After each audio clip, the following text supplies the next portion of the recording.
Yo! Sorry, I'm still getting things set up. I totally forgot to set up the window. Forgot to put my keys down too. I was sitting on my keys. Not the most comfortable. I got a lounge chair, but I should have got one of those intense chairs, where you got to sit upright, because this thing is just begging me to sit comfortably, just to recline. But this isn't any old game. This is a game to surpass the Metal Gear. It's a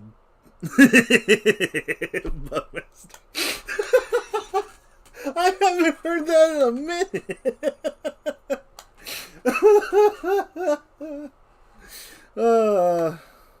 What's up, Allie? Oh man. Well. All right. It looks like streaming seems to be stable so far. That's good. It's good. It's good. So yeah. As usual, my streaming has become infrequent just because of stress and other BS that I'd rather not bum everybody about. But long story short, hello everybody. Welcome back to the stream. I'm your host, Caller Spicy Wiener. And boy, did it feel good to say that again. So, I was playing this, I got bored, and I was just sitting in a room, and I got 10 million points, and I was like, it's been a minute since I got 10 million on this. It's like, I'll stream this, because maybe, people could brag about their scores and all their cool stuff or whatever. So, I was like, alrighty. So I grabbed a little end table from the living room. I grabbed a lounge chair and set it up in a room, because in this room that I'm currently in, there is no term of desk or anything. At some point, maybe I'll show the room, but it's not really my room so much as it is our room. So I'd have to ask the other person. Whereas my semi truck, that was my domain. That was my thing. So news with that too is I might be going back trucking, unfortunately. I sure as hell plan to retire. That is dead. You're making me lose my train of thought. Because I love double jokes like that. I love when things have multiple meanings. Like the pirate with the steering wheel on its crotch. It's arg, it's driving me nuts. I love shit like that. I just do. I absolutely do. So it has been, a delight. But, yeah, so basically my retirement will have to end because, long story short, even though I've been trucking for over 5 years and I have various mechanical experience, I can replace a starter, alternator, valve cover gaskets, spark plugs, diagnose, types of alternators, ignition coils, stuff like that. All this stuff I could do, like, mechanic-wise, and even basic shit like changing tires, brakes, oil changes, like just basic shit like that. Apparently, that means jack shit to a lot of jobs. I don't know what to do, and they all want this ASE certification, so I looked up how to get it. You gotta go be in a shop for like 2 years to even get it, and then there's specialized like classes for it, like depending on what you want to be certified in, if you want to be like engine, suspension, drivetrain, etc. And you master A1 through A8, I believe you become a master mechanic, which is something I'd like to do. But it's kind of tough when you can't even get your damn foot in the door. And, I don't really have the luxury or the money right now to go to, like, some sort of technical college. So I'm just like, what the hell's going on? And, like, a lot of jobs I applied to are just not getting back to me. So I'm just like, you know what? I guess local trucking is what I'll do.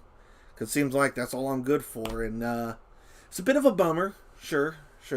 Because I really despise trucking. It's like one of those things like when you're forced to do something and you become really good at it, but you hate it, like just deep down. It's akin to those kids where their parents force them to do something like a sport or a musical instrument. And granted, the child becomes really good at it, but they absolutely hate it and resent it, like with a passion. So the moment they're able to not do that, that's when they're, not able to play the sport or the instrument. That's when they're happy. It's like, it's liberating, basically. So anyways, that's where it was at for me, and I didn't want to go back, but unfortunately, it seems like I'm like, it seems like I'm nothing, and yet I see people all the time rotating and changing tires and brakes horribly wrong. Oil changes, they're not entirely hard to do, and I've seen it here and there, some technicians kind of messing up, and I say technicians loosely because, they're just lube jockeys, and that's something I wanted to do. I don't mind starting from the ground up, but I'm just like, I have just a bit more brain cells than you. True, I can't rebuild an engine from the ground up, but I sure as hell know, like, a lot of components and can definitely tell you what's wrong with it. Like, when I knew our other car, had a spun rod bearing, I was like, I knew exactly what happened there. I could tell by the sound, the way the engine was spinning, and stuff like that. But anyways, I usually treat these streams like my personal diary, but I also try to actually play the game, so let's actually, play the damn game. So yeah, okay, make sure everything's running, everything's good. Alright, cool. So let's start this over. Oh, let's pause. Alright, so anyway, that's kind of just a little bit of what I've been up to, and then I haven't been streaming as much just because I've been really bummed out because of that kind of stuff, because I'm like, I don't want to be a trucker anymore. I don't want to, especially now, like, the market's extremely saturated, so there's more truckers than there's freight. So a lot of companies, small companies, are hurting right now, or even some big companies, like, everyone's just basically fighting for freight right now, and it's nuts because everyone's like, they hear how much money there's in trucking, and it's true, there is a lot of money in trucking. Like, if you own your own truck, back when things were somewhat decent, it wasn't crazy to take home, and this is take home money, after, your bills and everything were paid, your fuel, your truck payment, whatever else, it was unheard of to take home $10,000 a month. That's after everything. Oh, cool, I got a replay. I was about to restart it. So everyone hears the money and they're all excited, but what they don't hear is that, it's a finite cake, it's like cake. The smaller slice you cut it, sure, more people can have some, but, each person can only have, it ends up having just a lot less. So it's not entirely viable, and especially with a lot of, and the mega carriers aren't helping, like Knight, Swift, Schneider, JB Hunt. They're not helping because, and that's kind of their point, is they want to hire a lot of people so they can pay them peanuts. They pay them really low compared to like other companies, and then they try to, get the freight that way. To get the freight that way. So like, let's say I own my own truck, and I'm like, well, I won't haul this for, I won't I don't break even until, I haul it for more than $1.50 a mile, for example. Let's just say, for an example, a mega carrier can go, oh yeah, we'll haul it for 67 cents a mile. Basically, like, they can undercut the shit out of me, and they can still profit off that because they have so many trucks in their fleet. Like, even if it was like a loss to them, they can still take one for the team because another trucks, they're pulling them profits. Plus, because they're a giant fleet, they get a lot of fuel discounts. They get a lot of different discounts. Like when it comes to like repairs and parts, some of them have their own shops, so they can save even more money. Oh my fucking god! Yeah, we're restarting it. So anyway, that's just why I also want to leave, because I noticed that the freight market was dipping really bad. Because again, there's like everyone and their mom is becoming a trucker, and there ain't nothing wrong with wanting a blue collar job, because although like a lot of people that should never become truckers become truckers. People that barely have trouble driving a damn four-wheeler end up in a truck, and then they end up getting stuck in some stupid places. They don't know how to stay calm or to think things carefully. If they fuck up, they just automatically, let their mind slip. And then they end up running over someone's lawn, hitting cars, and other stuff. And it's a nightmare. Yeah, we're starting it. It's just a nightmare to see, like, certain people driving that should not be in a semi-truck. But, it's just trucking is not something I wanted to keep doing, because it's not something that I fully enjoy. Although I did have, So I did an interview for a local trash hauling company because I was like, you know what's good? I'll become a garbage truck man. Like, you know, bad smells don't bother me. Like, I helped with the septic tank pump, and those of you that know, yeah, it smells pretty bad, but like, you know, it just doesn't bother me in the same way it bothers the normal person. Like, I can tell it's there, but I'm not there gagging and going out. Anyways, so they looked over my work history, my DOT work history, you know, and they were just talking to me about it, and they're like, well, where do you see yourself in 5 years? I'm like, well, if it works out here, you know, still here. You know, well, you know, just working here, maybe working towards becoming a mechanic, you know. And they're like, well, you say that, you know, you want to be committed for like 5 years or so, you know, because we're looking for workers and company or employees that want to be here for a long haul, you know, they want to be here for a long time. And they're like, I see, you know, you work for a company, you know, up to 2 years at a time, and then you leave, you know. It doesn't seem like a very long time that you're not very committed. And it kind of struck a chord with me, like, it just kind of baffled me because this person was an older lady. So it just baffled me that,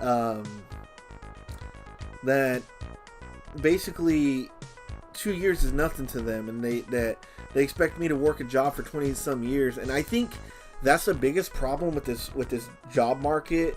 And I hate to be that kind of person, but kind of like boomer issues is that they expect you to be happy in a job for 25 fucking years, like doing the same thing over and over. Like, I don't know how to put this, but like I would unalive myself if I had to do something like that, which is why trucking is kind of something that I don't want to do forever. I'm not a trucker. I don't enjoy the idea of dying by age 45. I already got sleep apnea. I already got kidney issues because of trucking, because I didn't take care of myself as much, and also the most recent company I worked at wanted some crazy hours. So during COVID, I had to drive, you know, basically 2 logbooks. But yeah, it was just nuts. I did not. I don't want to go back trucking, just like long haul, just because long haul is the easiest thing you can do. It is the easiest compared to all the other trucking. Like local trucking, you got probably cameras on you, you know, facing inwards. You probably got you got a manager micromanaging you all the time. This and that. You know, whereas over the road, you get to see beautiful sights. You got a dispatcher or a boss that just like, hey, pick up the load here, deliver by this time, and then they leave you alone. You know, you only hear from them when they need something from you, or like you talk to them like if you need something repaired on a truck or there's an issue. So it's not that it's a hard job, I just don't like it. And it just, like I said, it just baffles me that 2 years means nothing to people. Like, they see that as nothing. And, you know, I'm an old man already as it is. You know, I'm 28. I'm going to be 29 in a couple weeks. But it just, I don't know. It just baffles me that 2 years means nothing to people. Like, oh, well, that doesn't seem like you're committed. Like, I didn't know you really had to sell your soul to a company, you know? Like, I just can't sit with that. I can't really vibe with that, so to speak. Because I don't understand how people can be happy doing shit like that day in and day out forever. Like, the whole point of, at least I thought of being human, is like learning all these new experiences, you know, enjoying your time while you could. Which is why I like to be a jack of all trades, and I like to, you know, identify as such. You know, I know some basic carpentry skills. I know basic woodworking, electric, like household electrical, you know, 120 and 240 volts. You know, single pole, dual pole, you know, stuff like that. Computer tech, hardware and software. You know, automotive tech, you know, electrical and mechanical. Like, just a little bit of everything, you know? Like, Android phones, I know how to, like, root, flash them with Odin, or use fast boot if you have an HTC. You know, just, I just don't get it. Like, I thought the whole point in life is to just learn stuff and to continue being happy, continue pushing your own boundary, continue learning, learning different things. So it really kind of just stuck. Like, even in the interview, I made a face, so I don't know if they saw, but like, I just was like really baffled. And even while they kept droning on and on about, well, we've had this employee here for 27 years, we had this person here for 19 years, and this lady that was doing the interview, she's like, well, they made me assistant manager, and I've been here 20 years. What's up? Like, I've been here, like, 19 years, and made me assistant manager, and I'm thinking to myself, 19 years, and you've only made it to assistant manager? Like, you're happy to just be barely above what you started out as? 19 years, that's what you got to show for? Like, yeah, I'm pretty sure you got better benefits. I'm pretty sure you got better salary and stuff like that. But like, that title means nothing. I just don't get it. Oh my God. Yeah, and that's the thing is companies, of course, a lot of companies want a machine. And there's nothing wrong with wanting a machine, but like at the same time, you can't dehumanize those who actually, want to still be human. Well, again, if you have a totally different opinion, I'm not going to sit here and lament to you. I mean, I'll disagree with you up and down, left and right, but at the same time, I can't fault you for having a different worldview on things. That kind of defeats the purpose of a debate or, public, discussion. However, should you not want to weigh in on it personally, that's totally fine to whatever you want to do. But I just don't get it. Like, growing up, I used to watch George Lopez and how they all work in factories for like 20-something years. And like, I think, George worked 17 years before he became like plant manager or something like that. It just, I don't know, like, how can you work like the same machine, the same factory job like that over and over and not feel like, things are depressing? I don't know. Again, maybe I'm too, what is it, entitled, I guess some people would say. I guess I'm too, I don't know what good phrase. I'm not going to sit here and put words in other people's mouth other than entitled. I could feel like people might say that. Wow, that was awful. That's the only thing I can think of, though. It's just that people seem to think that you gotta give yourself up. And yes, there is a thing of when you find a job you do enjoy and learning the gist of it and then learning more and more. Like, for example, in the military, I don't know how many branches or how it all works, but from what I hear from most of my military buddies, once you do 20 years in the military, like, you're set for life, pension-wise, retirement, god damn it, stuff like that. So I get that, and then of course they move up the ranks when they started, private first class, and they kind of move up from there. I don't know the hierarchy ranks and all that. I'm not gonna sit here and pretend I know everything, but other times too, I'm just like, when you're not being stimulated, why do you start the instrument? I personally don't get it, and it kind of just hurts. And then the way minimum wage workers are treated these days, like, it just kind of baffles me. The entitlement people have, like I get it in a way, but I don't get it in a way. What's the point of like yelling at a McDonald's employee, or what's the point of like bad mouthing them? You think people grow up and say, you know what I want to do for the rest of my life? I want to be a McDonald's cashier. There might be that one person, sure, and there's nothing wrong with that if that's like your goal. But a lot of people don't grow up, thinking I want to become a McDonald's cashier. It's just something people do because sometimes you got to do what you got to do. But at the same time, I think they still deserve respect. Like, they're handling the transactions, or if they're the cook, they're handling the food. It's garbage. You're paying for garbage. What do you expect, kind of thing. However, the employees themselves are still human, and I never understood that myself. Like, treating them so bad. Like, You know, they're trying to just do their job and go home. Like, they're trying to, you know, pay their bills. And yet, you know, you got people giving them shit. My coffee was too cold, and they throw it at them, and they just, like, yell at them, like, as if it's their fault that their coffee was, like, cold. Like, they personally sat there and said, I'm gonna put this in the freezer. So, oh shit, I forgot that this is a lounge chair. I tried pulling my phone out of my pocket and, like, rolled back. Alright. So, I guess that's the topic of today's stream. It's just ranting about bullshit. But, anyways, again, everyone is totally different in their own way they feel about things. But that's just how I see the world, like, as I got older. Because I didn't really kind of, how you say, grown up a bit. God, that was horribly worded. I haven't really, like, grown up until, like, recently. Like, I'd say maybe about a year or two ago.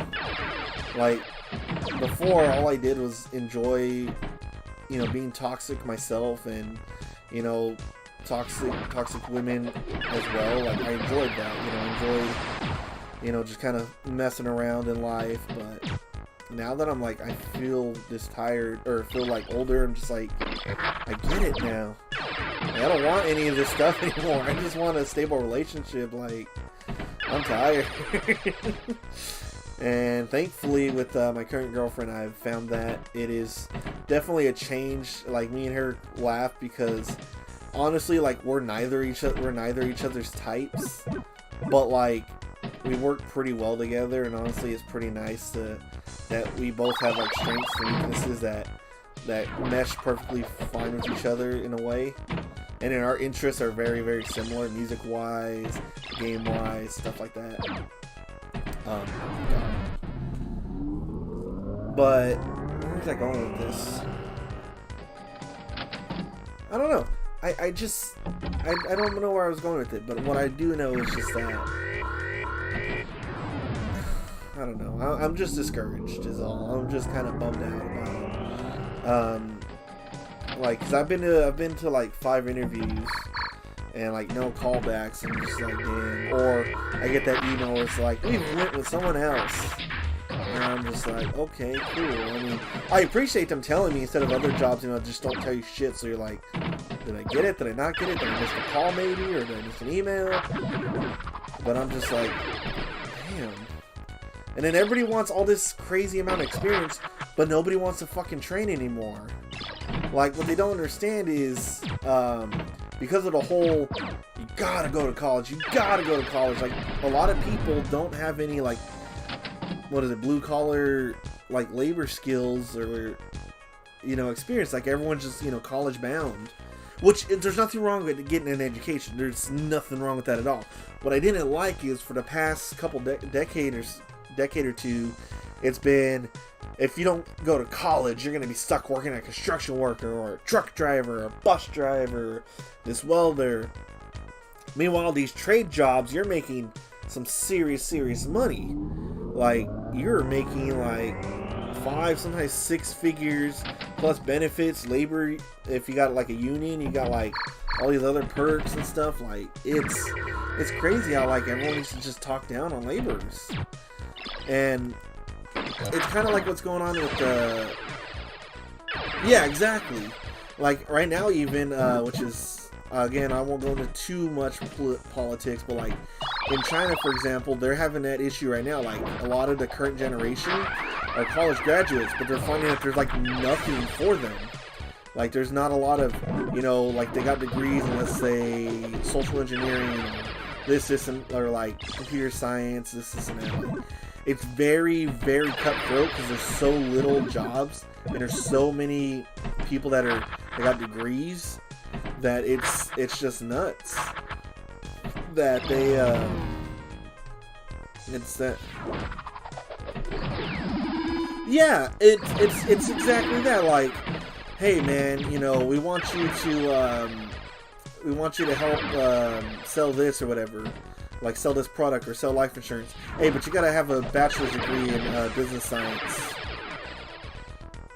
Yeah, exactly, and it's the only method they have to qualify people. Yeah, exactly, and that's too. again, it's the matter of a lot of companies are kind of reaping what they sow. They want all this experience, they want all this trained people, and they want to pay them bottom dollar. When that's what you do with apprentices, that's what you do with trainees. And then as people, their work gets better and their productivity increases, you increase their wages. And then you continue that cycle. Now that person's trained, when they get a new hire, that trained person now shows the apprentice, and so on. But a lot of companies are just refusing to train. They're refusing to just even try to actually increase the workers.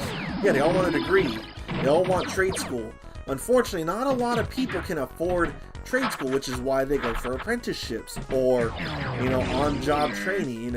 Hey, I'm going to get trained, I still get paid. I don't get paid a lot because I'm training, but I'm learning. So when I am fully trained, I am going to be set. And I just don't get the whole needing degrees for everything. Obviously, degrees for some things is good. I guess if you're opening a small business and you're relying on someone else's capital, obviously a bank or a loan company is going to want to have some sort of assurance. Oh, okay, this person obviously got a bachelor's or master in business science and this and that. We can trust someone loaning the money out. In a way, I get that. Yet at the same time, if someone has enough capital, I feel like they should still be able to. They got like a deposit of the capital. They should still be able to open a business. All in all, it's just, I just don't get it. I personally don't get it. And I don't think I ever really will. And it just upsets me. For example, I wanted to actually still do trucking, but local trucking, and become a fuel hauler. There's no tanker company in my area that's willing to train. They all want people with 2 years plus of experience hauling tankers, and I'm just like, I have my hazmats, I have my road experience, I have my tankers endorsements, I have my double triples endorsement. I am ready, but they don't care. They don't want to train me. They'd rather train someone else who has tanker experience, and then a person has tanker experience, it's probably once they hear the low pay, they're like, yeah, I'm not doing that. What the hell? Because I've seen some of the tanker jobs, they're paying like crap, and it is significantly more difficult to handle a tanker trailer than it is a dry van or a reefer. You got to deal with surge, baffles, and bulkheads if it's not food grade. And, washouts and some other BS. But the point is, I just don't get it. Not training people, it just doesn't make sense. And it just hurts that a lot of people are willing to learn a trade. A lot of employers see as, oh, you learned a trade and then left.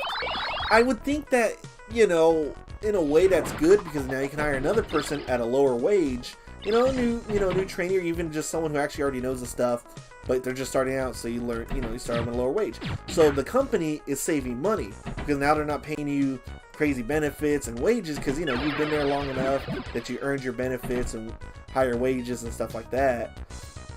But no, companies take it as a big old insult, oh, you just used me for training, and now you left me to make your life better.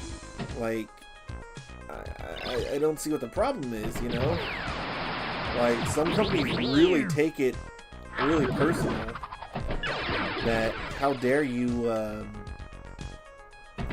go and do something else with your life. And that's, again, comes back to what I was saying, how it seems like jobs want you to just do the same thing over and over. I mean, a lot of jobs that I know, you get capped. Your pay rate gets capped after X amount of years or X amount of raises and promotions. So it's not like you can continue on. For example, at trucking, I'm going to pause it real quick. At night transportation, for example, you start off at, let's say, 40 cents a mile. Your pay gets capped at 52 cents a mile or some shit like that.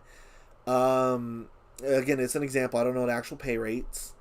But and your pay goes up every 100,000 miles. So once you hit that top bracket, that's it. There's no going up for you. It's not like magically you're going to be like, here you go, here's more money. No, they say explicitly, that's the max you're going to get paid. Yeah, and okay, yes, and that's, from a business perspective, that makes perfect sense. Because why deal with turnover? Because now you got to do background checks, you got to do all this stuff, you got to train the person to get ready for the job, you got to, like, it starts off slow because, it's a they're new, they're training into the job, but in a way I feel like it would be better overall. But again, this is why I am not in the business world, because I don't understand it. You have more logic, probably, Ali, than me. Maybe you know more about that. That's, because yours makes sense. Less turnover is always better. The 3-year apprenticeship would be making the same as someone who's worked there for 10 years and expect me not to leave it to 2 years. Yeah, exactly. It's something like, okay, cool. I did my apprenticeship. I learned. I did a lot of good stuff. But I'm ready to spread my wings. And I'm ready to, make some good money. Like, why would you want to be stuck at a bottom rung for forever? Like, one of the biggest things that actually baffles me that people, I wouldn't say fall for, but they get kind of suckered into, is in trucking. You're just a warm body in a cold seat, basically. Like, the moment you die or you get out of that truck, they slap another body in there. Especially in a big company. The thing is like, okay, so for example, on night transportation, if you've been with Night for 8 or so years and you've driven over 1 million miles, what they do is they because they're already ordering new trucks, because they're a big company, so they get big ass fleet discounts. So what they do is, to kind of show the drivers that they kind of care, is they let the drivers pick out the color of, the truck. But the funny thing is, to me, is that, yeah, they get to pick out the color of the truck, but it's not like the truck's theirs. The moment, let's say, that person quits or dies, that truck's just going right back to the fleet. It's not like it's that person got to keep, after so many miles and this and that, they get to keep the truck. Which, again, I understand a lot of people want, some people get that point, but I'm just like, it seems kind of weird. Oh yeah, here, we'll color the truck for you, whatever you like. But the moment you leave, we're just, or the moment, something happens to you or something, we're going to repaint it back. God damn it. So, I'm just like, 8 years of my life, or 1 million miles, and all I've got to show for it is a different colored truck that I still don't own, that that my pay is probably already capped out at this point. It just, I guess for some people that's good, but for me, I'm just like, okay, my pay's capped out here. It's time for me to go somewhere else with this experience and go, get some more pay. For example, like the last trucking job I did, I was getting 60 cents a mile. I could have got 65, but I didn't want to do reefer trailers because I was lazy. For those who don't know, reefer trailers are refrigerated trailers, basically the big old box trailers with the refrigeration unit on the front. I like dry van, which is just the box trailers, no refrigerator, no fuel to worry about. So, that was me being lazy, but 60 cents a mile was definitely a lot more than what I think when I leave Night with, like 45 or so cents a mile. And the truck's faster and I got better miles, so it was overall way more money. So, yeah, I mean, all in all, it's, I don't know. It's funny, because I didn't really want to be too much of a gloom chat, but like, it's something that's been stuck on my mind, so I guess, it feels nice to vent again, because I haven't streamed in a while, and I remember I used to usually use my streams as ways of vent, and it was nice. Like, I'm gonna be honest with y'all, like, this is nice to actually have a conversation, and to feel, and to know that other people either have similar or completely different, thoughts and ideas. Because again, unlike most people, I actually like different opinions and similar opinions. Hey, you like same thing as me? Cool. You like something different? Cool. I just want to hear, like, why your opinion is the way it is. There's always, I'm always interested to hear, what someone else's idea, because that's how we learn as a society, as people learn and do different things. Yes! Football, let's go! So, again, that's just me, and it's the same thing with like an apprenticeship at like any type of company. You know, after you're there, you know, obviously you work there, get some years in, you know, but once your pay's capped out, you know, it's time. I personally think it's time to move on. Again, why should, I mean, if you're happy there, like, hey, I'm happy doing this job, you know, for the rest of my life, sure, like, hey, my job is I get to lick postage stamps, you know, all day, and you know, I always have a huge saliva problem, so it works for me. And you know what, that's cool, but like, you shouldn't be shamed for wanting to keep learning, to keep earning, you know, to keep getting up. You're very cryptic, and I'm kind of bummed out that you choose to remain cryptic about it. It's not like I can dislike you for what you choose to say, but if you choose not to say it, then that's totally something that I can't force you to say. I just want you to understand that I am totally here listening to you. You know, if you got a different approach to it. A lot of us don't get a choice, and that's in a way kind of true. For example, I've applied to no less than 120 jobs on using job sites and other things. I've gotten 6 interviews and not a single call back. And it's almost like, it feels like where I don't have a choice, where I got to go back trucking. Like I'm stuck as a trucker now. All people see me as is a trucker. And I hate that, because trucking's fun. Trucking made a lot of money, but that's the past. It's done. I don't want to do that anymore. But here I am, like, basically stuck against the wall, and everything's like, oh yeah, go back trucking. That's the only thing that'll take me, because I have the experience and certificates there. And I was like, can't you learn something else? And it's like everyone else like, nah, I don't want you to learn something else. You're stuck to be trucker forever. And I'm like, well, this sucks. There we go. Come on. So, as far as some of us don't get a choice, I mean, yeah, in a way, I mean, sometimes you're like forced to continue a job you don't like, but I feel like there's always something, and that's what's bugging me, like, I'm just, I don't know, there's, okay, here's another example. Oh, you motherfucker. Yes, replay ball. So, they're in my town, actually. In my town, which, this is what kills me the most. Okay, well, see, if you're not comfortable, then I'm sorry that I seem to be pressing you or trying to push you to speak, and I'm sorry about that. I don't mean to do that. I just want to make sure that you're safe to voice your opinions. Now, if you want to go and start just attacking people for no reason, or saying certain, you know, slurs, that's different, obviously, but you're too cool of a person to be that kind of person, so that's why I like you for that. Also, you're pretty damn cool when it comes to retro games. Like, your vast history of them is actually really awesome. Anyways, so there's this, oh, let me pause it, because I'm already low on fuel, apparently. So there's this job in my hometown that's a diesel technician apprentice. You look up their requirements, like what they want, you know, when you apply, like what they're looking for.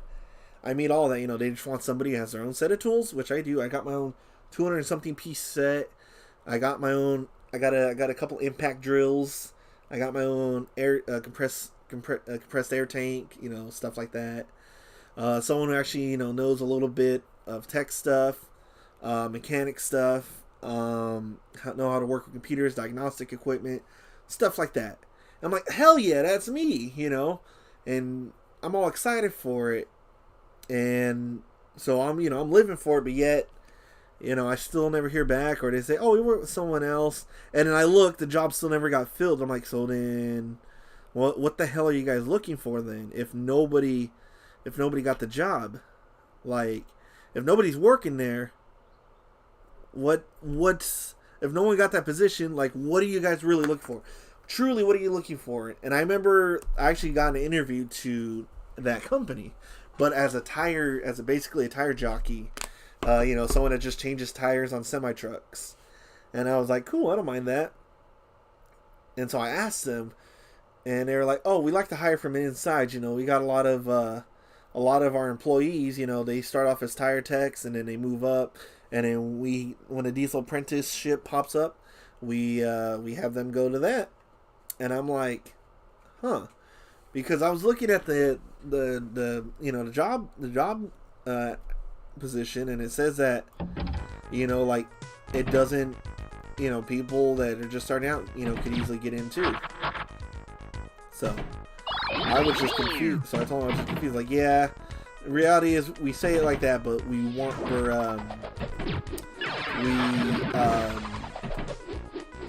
really just hire from the inside, which there's no problem with that.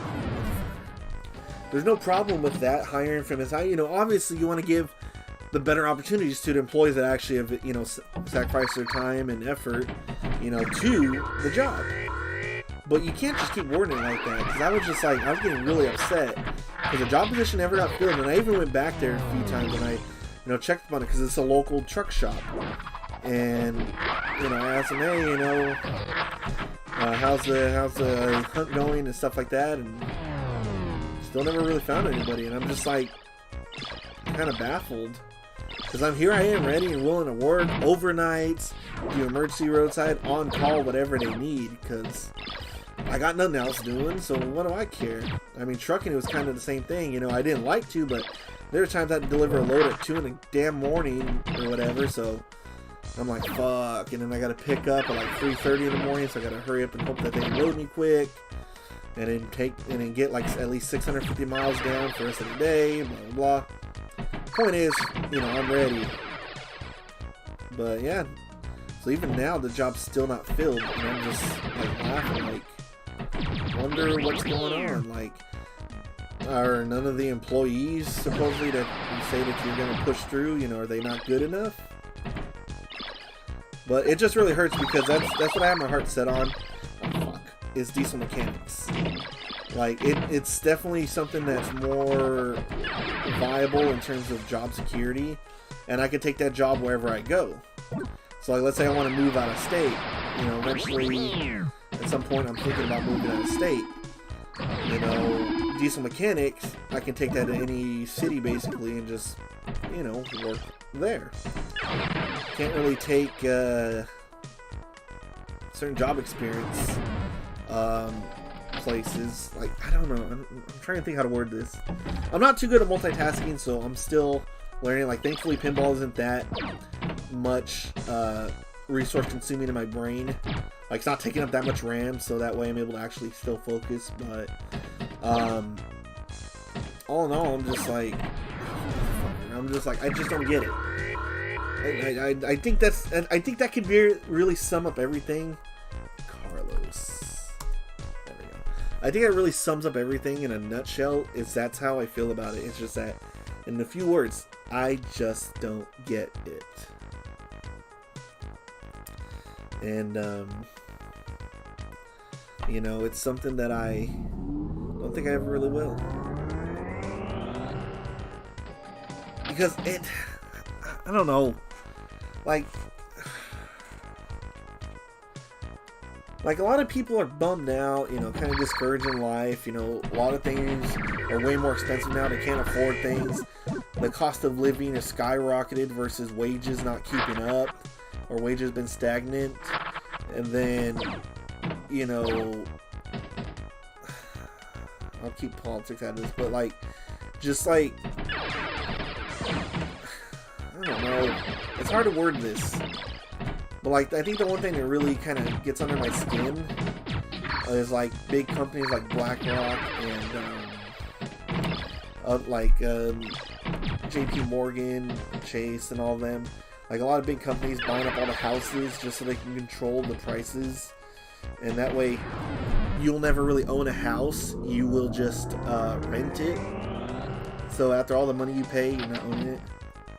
Yes, that's the one. I was trying to think of what the other one was. Vanguard. Yes. And, I know Bill Gates, too, is doing a thing. I'm not going to sit here and, entertain the theories. Just all I'm going to say is what's actually factual, which is he's buying up a lot of properties and stuff, and nobody seems to really fully understand why. Like I said, there's theories and stuff, but again, I'm not here to entertain those. I want to devolve into the usual shit posting and stuff. I mean, I do, but that would be something I would say for podcasts, and even then, who doesn't have a fucking podcast where they go on about conspiracies? Like, that's you can just type in podcast conspiracy theories and have probably go scroll around Google, Brave, DuckDuckGo, and just have like an infinite list of like podcasters that just do all that. And they got their own thing. Anyways, yeah, so they're buying up all the houses, and they're paying all these development companies to make what I call cookie cutter houses. I don't know if other people call it that. Where they're called cookie cutter houses because they're literally all built the same, and they're built barely to spec, barely to code, barely to pass any type of code regulations and stuff like that, like the foundation, the spacing of the wall studs, the support beams, electrical, water, stuff like that. And these are homes that like really aren't gonna make it too long, or like what they'll do is they'll buy, like Vanguard and BlackRock will buy like a bunch of empty property for really cheap. And so like let's say it costs them $110,000 to build a home. They'll turn around and flip that bad boy for $400,000 easy. Or if anything, they won't even sell it. They'll just lease it out, and the lease will be something stupid. And they all want you to be able to make or to gross 3 times the three times the rent or some shit like that. I fucking hate that the most. Oh yeah, you gotta prove to us you make 3 times the rent. My guy, if I made 3 times the rent, you think I'd be renting this crap shack from you? God damn. Like, I don't get that. And as far as the UK development thing, I don't know what's going on there, so I can't speak on their politics. I'm just saying in America right now, like, the big thing is to literally just buy a shit ton of real estate, like just empty property, pay a contracting company to build a ton of houses, and then flip them for like 200+% profit, or don't even sell them, but just lease them out, so you're constantly making money. And then people are squeezed into it, and it just squeezed into these places. I don't know, dude. God damn it! Like I'm starting to I'm losing like my train of thought, just because there's just so many fucking layers to this onion of life that suck. Like, it's not even a good onion like Shrek. It's just a rotten onion. Yeah, and that's something too. I know there's certain companies. I forget the name of them. Yeah, exactly, and that's something too. Besides the big companies, okay, so I gotta pause this to actually get my train of thoughts concise, because I don't have big brain power anymore. My brain's been fried since I think I was like 17, 18. Anyways, so yes, that's pretty much it. They can decide who can and can't live there. Plus, they artificially inflate the rates. And the more houses that BlackRock or Vanguard or any other type of, even local big real estate company in your area owns, the more they can manipulate the market. They can control the rent in that area. And then a lot of them will try to pass HOAs, housing authorities, homeowners of America bullshit.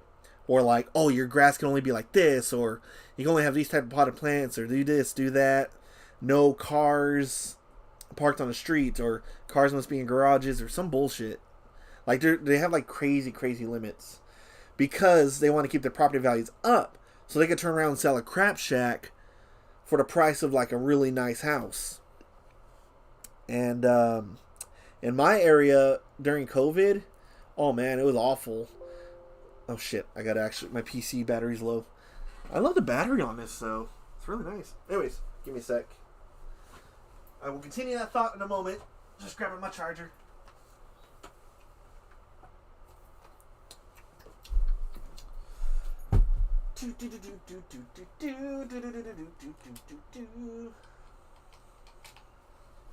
As I scream, aim at fire, the death toll grows higher. Hey, what's up, Zach? Like your name, Pink Panther Zach Antley. Nice name.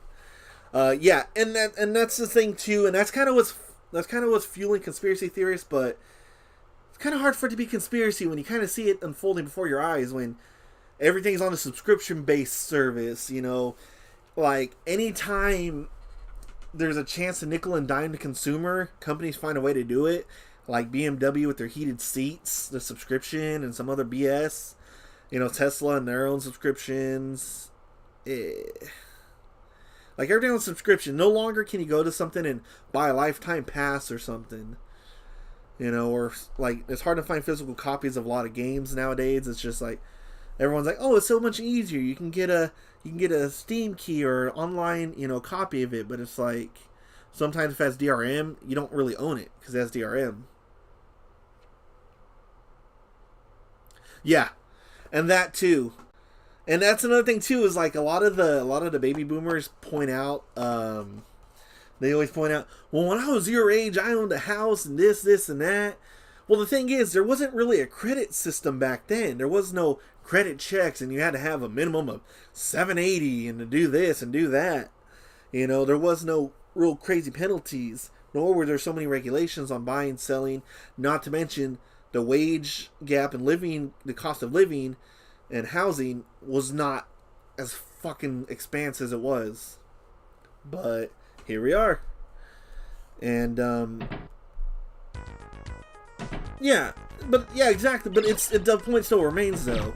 I mean, it's companies now, but there's no at any time they're literally going to turn that around to you know, consumers. It always comes down to the individual at some point.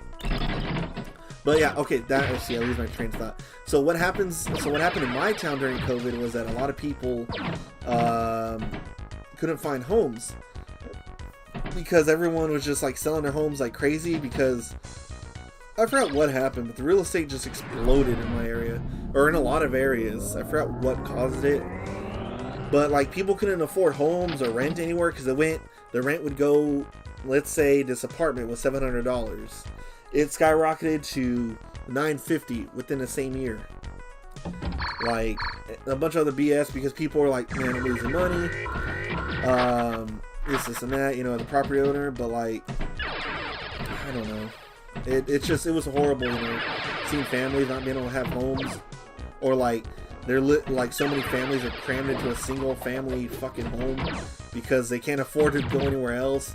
Like, the biggest thing for a while on like my local buy and sell group on Facebook was people was selling their damn rooms, so like they needed extra income, or you know, they were just like they weren't really trying to be nice. They were just trying to capitalize on, like, hey, we know we need a spot. $500, you get a bedroom. You know, like, you know, you still got to chip in for utilities and this and that. $500 just to be in a bedroom? It's crazy. Crazy. I mean, sometimes the only thing you can afford, and a lot of them had like weird things, like some people were like, oh, we only rent to females, or we only rent to males, or singles only, no children, no pets, this and that. Meanwhile, they got a whole ass family in there, and their own pets and some other crap. It just make myself mad, because a lot of people were just really just like going nuts on the housing market. Like, it's so bad that the property that I'm working on possibly obtaining with my family, I mean, because they already own it, but I'm saying, like, for me to actually own it, the house is a crap shack. I'm not going to lie to you. I'm not going to sugarcoat it. I'm not going to tell you exactly what's wrong with the house because I'm embarrassed, but just think what you would find in a normal, like, Brazilian or Russian rundown house. Is kind of how it is over there. But anyways, I think the property value for a while was valued at like $109,000, and because the whole housing market exploded and did this and that, the fucking house, even though it's a piece of shit, the whole property and housing is like $200 and something thousand, and I'm just like, wow. So a lot of real estate companies kept, you know, trying to get us to sell. We'll pay you in cash and this and that. Oh, and another thing that's helping BlackRock and Vanguard buy a bunch of houses is the fact that they're so fucking loaded with cash. A lot of homeowners that are selling their homes They don't want to have to wait for a loan to clear and this and that, closing costs, this bullshit. And when BlackRock and Vanguard can literally go up to a homeowner and be like, oh, you want $400,000? Here it is in cash. Right here. Right in cash. And, you know, most people are going to be like, you mean I don't have to wait for the money? Yeah. And the Federal Reserve, you know, helps them, bails them out. But so help us if we need help. Like, so the average homeowner is going to sell, you know, for the cash. They want that money. But in the end, it's hurting them. It's kind of like how people would be like, oh, you know, I'll just buy this thing from, you know, China. It's cheaper. And then they wonder why a lot of stuff comes from China instead of America. Because, you know, you started buying things cheaper elsewhere. So now the company that used to make it domestically can't afford to stay in business and compete. So now they're out. It's, where am I going with this? I'm losing my train of thought, but I just don't understand why, or I mean, that's just really it. It's just that, they do want to make sure you own nothing and you're happy with it. Like, how the hell, like, there's a moral argument to be had, you know, when you pass away, obviously you can't take your stuff with you, you can't take money with you, but that doesn't mean during your time alive you have to live like a peasant, like a serf even. Like, why can't I own a nice car? Why can't I own a nice property? Why can't I own, you know, this stuff? My biggest gripe still in society is, and I know I'm not unique. I'm not, oh my god, I'm this big brain unique guy. No, I know a lot of people have the same fucking opinion. But like, I am so tired of subscription services and all of them trying to peddle off the idea of, hey bro, it's just the price of a cup of coffee or a dinner out, you know, just one dinner out you give up a month and, you know, you could pay for this service. And it adds up so fucking much. Like, I remember the whole thing with, like, you know, satellite, you know, being like the end all be all the cable, then that shit skyrocketed. And then, you know, streaming services started coming out and people were like, what? I could watch this stuff for so cheap? And there's no commercials? Like, wow, this totally beats having, you know, satellite or cable and this and that. And this totally beats piracy, because, you know, piracy's bad and all that. You know, I'm not, legally, I can't sit here. Oh yeah, Discord Nitro. You know, I'm a jackass that pays for it too. I kind of wish I didn't have to, like, pay a monthly thing. Like, hey, you supported us with like $30. Here you go, buddy. But nope, you gotta pay $5 to $10 a month just for doing basic functions that other web services already do. Adobe Photoshop or Adobe Suite actually is one of the ones that really sticks in my craw. The fact that they moved away from a lifetime key, like I know someone, one of my friends that has a lifetime key to the suites of CS6, but their key was basically invalidated and they were told to move to a subscription service. And they were like, the whole point of buying the key is to avoid the subscription services. You know, you don't want to be nickel and dime constantly, so you pay a flat fee and go on from there. But yeah, so everything's just subscription services. Like, now everyone wants a piece of that cake, which again, it comes back to the cake analogy. Netflix, you know, had a big old chunk of cake because they started it out. They're the ones to really try it. Give me a sec. Hello. Hello. What up, bro? What's going on? I'm just streaming and just, you know, doing basically a podcast thing, just kind of rambling on about bullshit. And I'm on the stream. Nice. I'm on speaker. Let everybody know. Hi, my name is Lorenzo Lopez. And, Yeah, you're on. Yeah, again, I'm streaming right now, but yeah. So, but yeah, man, what's going on? I saw you ate that big ass pizza. I'm gonna have to. So I tried that Chicago famous deep dish from a Instagram famous restaurant. It was okay. It's okay. I ordered the wrong pizza by accident. I didn't order the meat pizza, so I got pepperoni pizza instead. But I still got delicious cheese on it, mushrooms on it. I'm a mushroom guy now. Thank you, Sal, and you.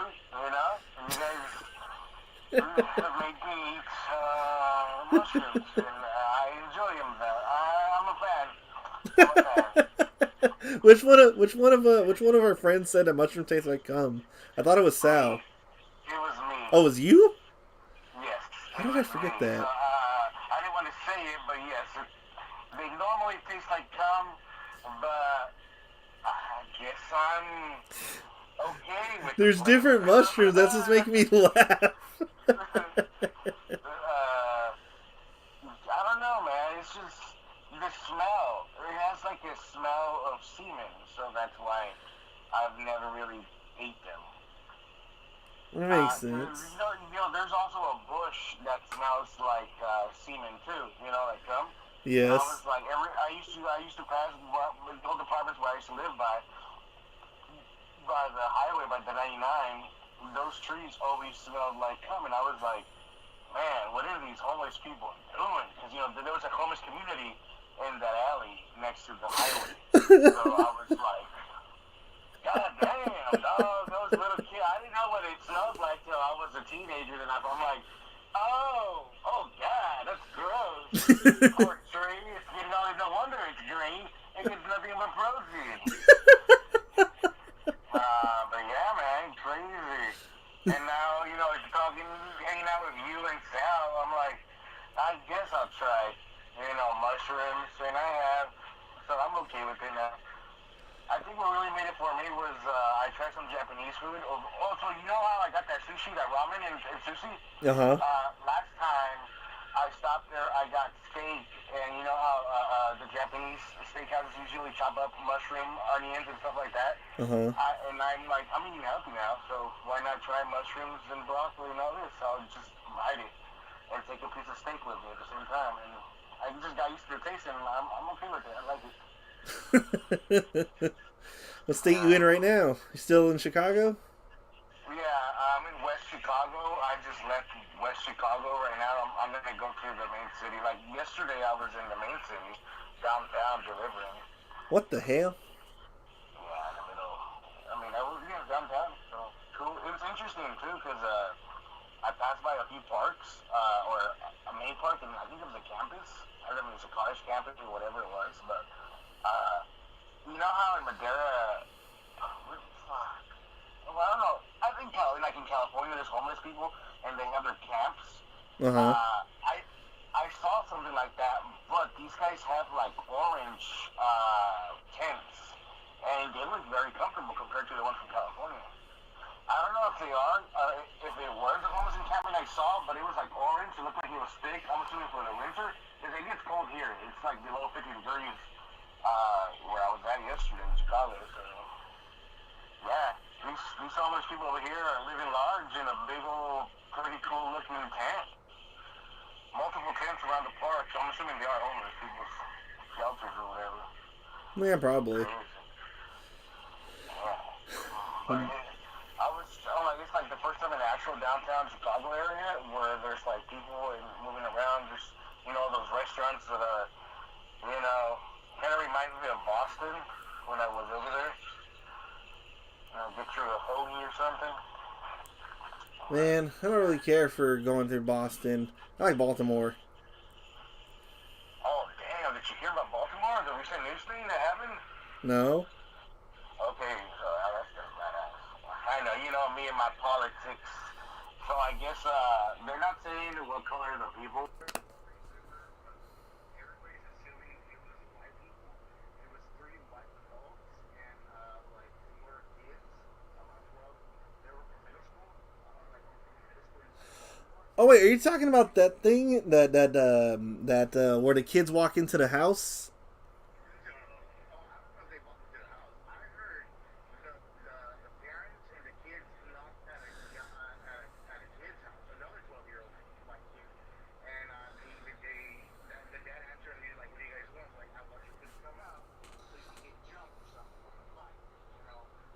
So the dad's like, "No, I'm not gonna do that. I'm gonna tell my kids to come out." So I guess they end up jumping the dad, and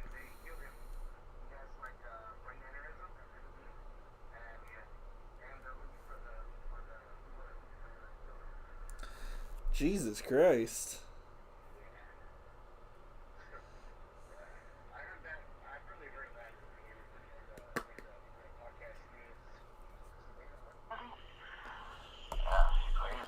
What's up, Bonnie? Well, yeah, that's I definitely have been out of the loop. I've been just watching my America Uncovered and my China Uncensored here and there. They should be talking about that. I'm pretty sure they are. But yeah, man. So, fuck that's fucking crazy. I thought it was the other story I heard where like these teens just walk inside a house. Like I guess it's like a TikTok trend or something, where they just walk into a house, and just act like they live there. I know.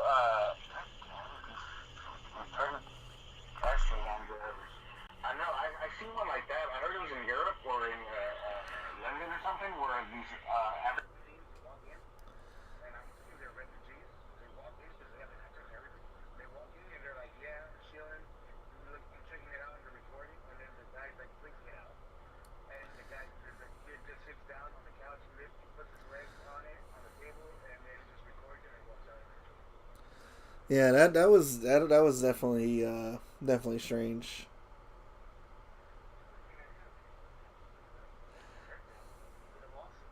Right.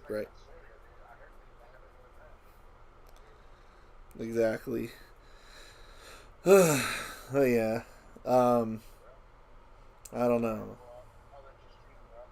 Yeah. Wait, I was gonna ask, any luck with PC?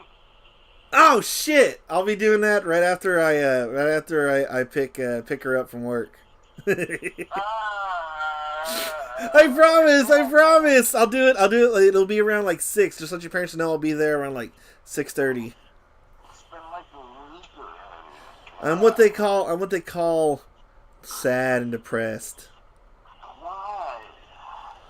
Because I'll own nothing and they expect me to be happy, but I want to own something, hands off my foreskin, government, and stuff like that. You understand me, right?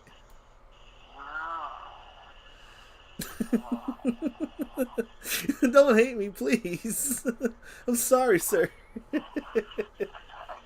feeling that I want to feel hatred. Come on.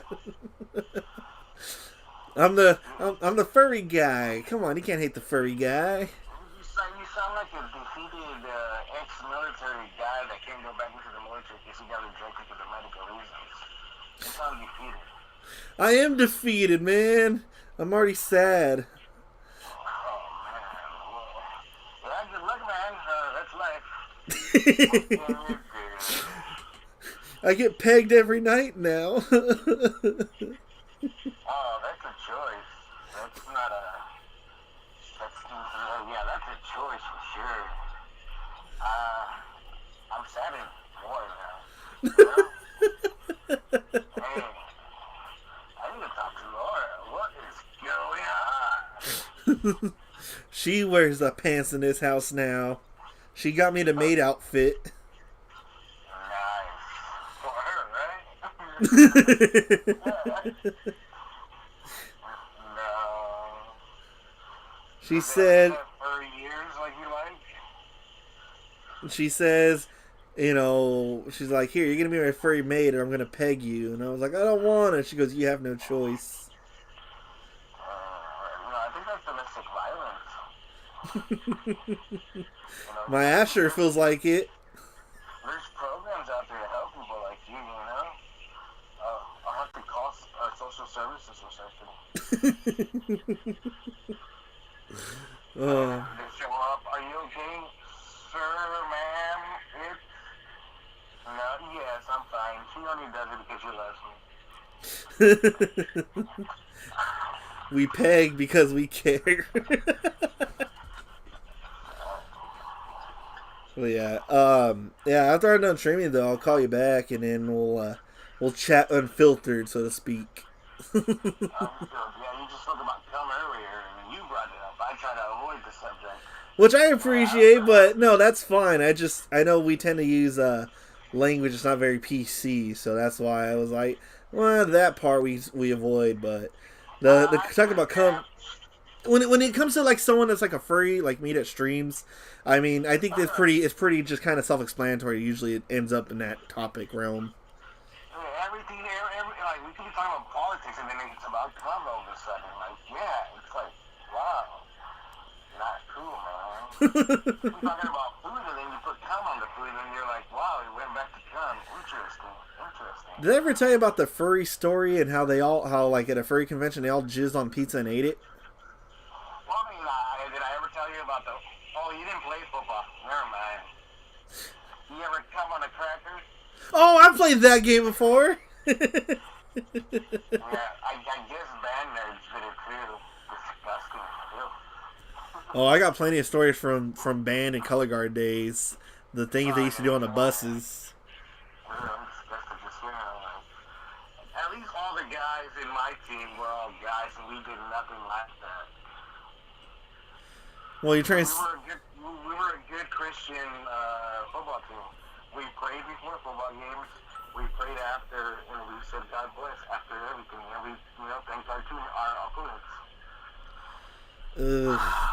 Good days. Good days. Christians, it's all about Catholics here, man. This is a Catholic stream. Yeah, no. You know me, I'm already Catholic. No, you're not. I'm pure. Agnostic, aren't you? I'm not diagnostic. Yeah. No, I've heard. I just haven't been to church in a minute, but yeah, I'm what they call You've El never been Catholic. to church. You've never stepped into church. What are you talking about? Don't you lie to me. You can go talk to my Aunt Carmen. She'll tell you. She even had me during communion. No way. Yeah, she's my communion teacher. What?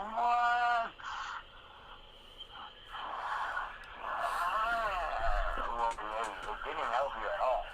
No, it did not. I turned to Jesus, and he turned me to furry porn. What a way. Turn the other cheek. That's what it teaches, right? You learned something. He turned to furry cheek. Oh no, I'm scared now. God damn it. Yeah, well, always, when you Google something, always ask yourself, what would Jesus think? I don't know. I still think about like who his dad was, because like if it was God, then why didn't he just have like Joseph be the dad, like actually create Jesus instead of just planting Jesus and Virgin Mary? Just seems interesting. Well, we all know that what really happened. Mary cheated on somebody, and she had to make up a lie, and it turned into a religion. So, yeah, crazy. A lie that helped the world and started world wars. Pretty cool, man. Pretty cool.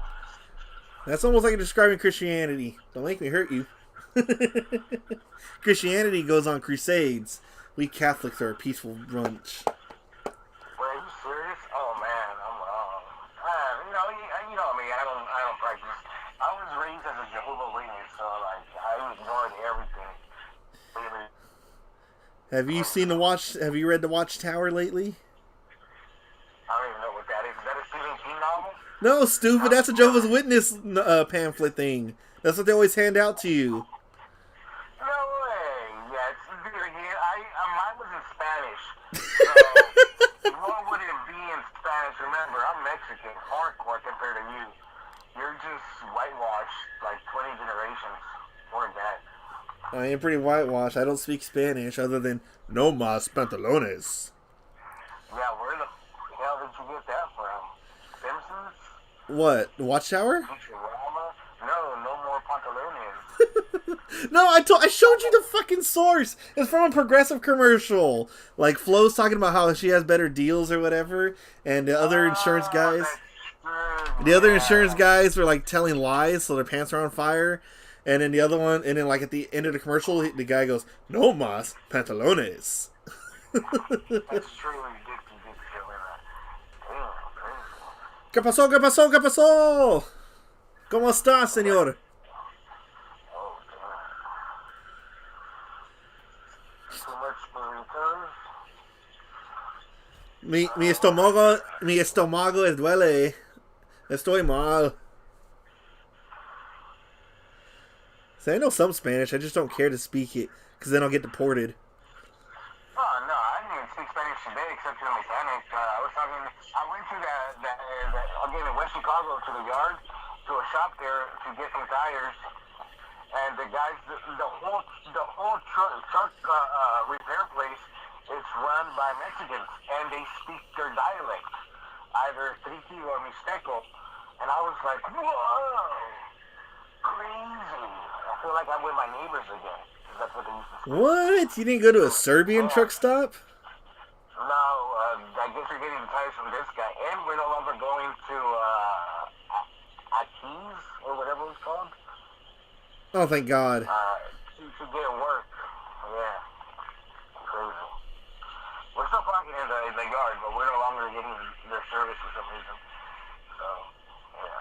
Damn. I'm assuming it's something serious, or, maybe Sal was right and he got recaps.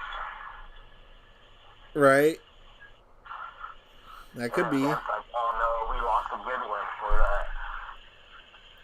I mean, it could be. It could very well be. But that's fucking hilarious, though. Finally, the Mexicans are back in power! Yeah, but it was the same thing scenarios. Like, they spoke to me in English, I spoke in English. But then when I spoke to the Mexican guy, he spoke to me in Spanish. I was like, yeah, ¿qué pasó? And it surprises everybody when they hear my voice in Spanish, because I look Indian. Yeah, you do look pretty Muslim. With your flip-flops and stuff. Oh, no, I'm dressed decently. I got my UPS shorts, a regular t-shirt, my shoes, and, my arms are looking good because I've been lifting weights. You know how it is. Ooh. Are you flirting with me, big boy? God damn it. Alright, man, I'll let you go. Take it easy. Alright, man. I'll talk to you later. Don't forget. 6:30. Tell him I'll be there 6:30. Alright. California, correct? Because it's already... Oh, right. Yes. California time. Alright. Communist time. Alright. See you, man.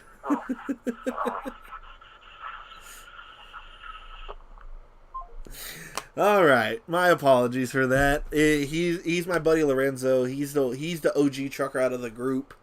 He's the one that got us all into trucking, and so anytime he calls, I try to answer because he's on the road, and when you're on the road, not a lot of people talk to you, and sometimes when you want to talk, you want to talk. And I love when he actually checks in and just chats with me because how do I put this without sounding too cheesy? He checks up on me, and I check up on him. Like, we both kind of take care of each other in a certain way. Suffice it to say, we only really started talking just a couple years ago, like becoming, like, friends and all that. But, yeah, he's actually been, like a really, really cool friend. Like, really, really cool. But yeah, so as you can tell, we talk about a lot of stupid and random things. We kind of just go on and on and on. Some things I took him on speakerphone for, just in case. He said some things that isn't really Twitch friendly, because like I said, him and I tend to ramble on about a lot of politics and our own opinions and stuff. So sometimes it's not friendly for Twitch. So that's when I took it off speakerphone just in case.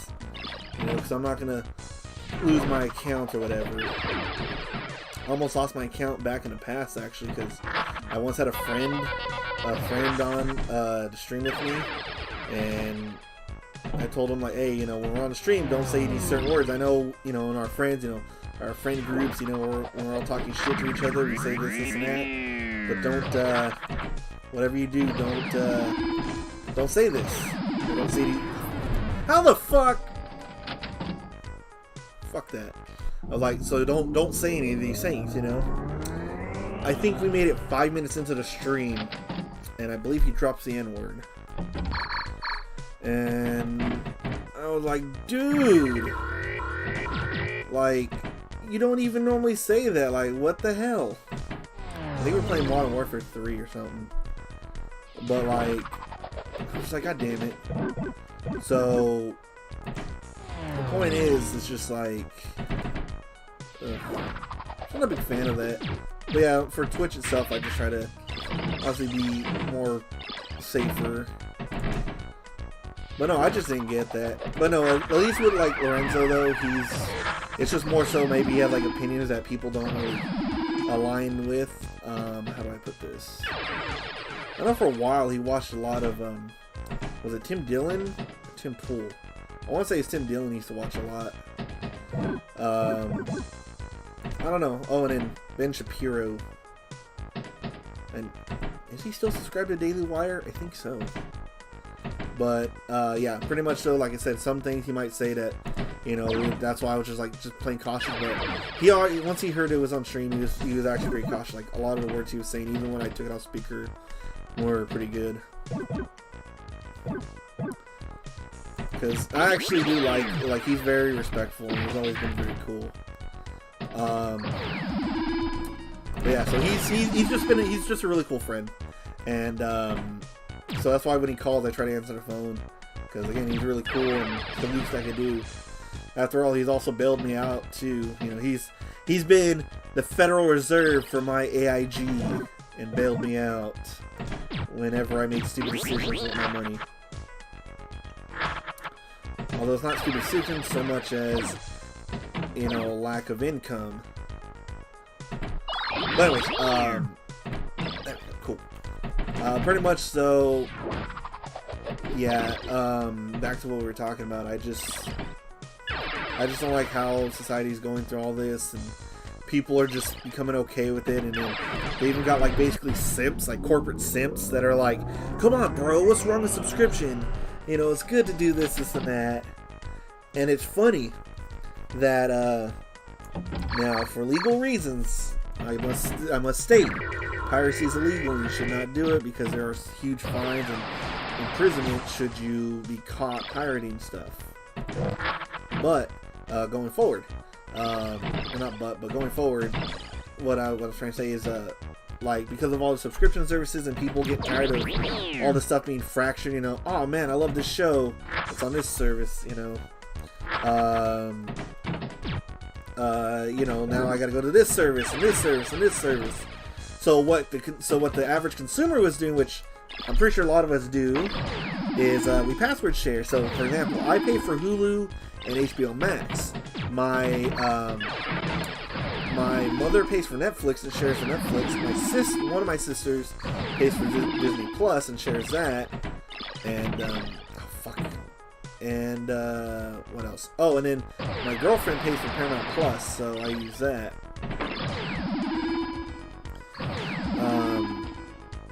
All in all, it's just nuts that we had to do that. But anyways, so now that people start doing that, because that's the only affordable way and reasonable way for fucking people to afford, you know, stuff like that. A lot, like Netflix started doing it, and I'm pretty sure others are going to start doing it too. Like I know Hulu has a watch limit, so you can share your account. Like they don't seem to trip you yet about it, but if you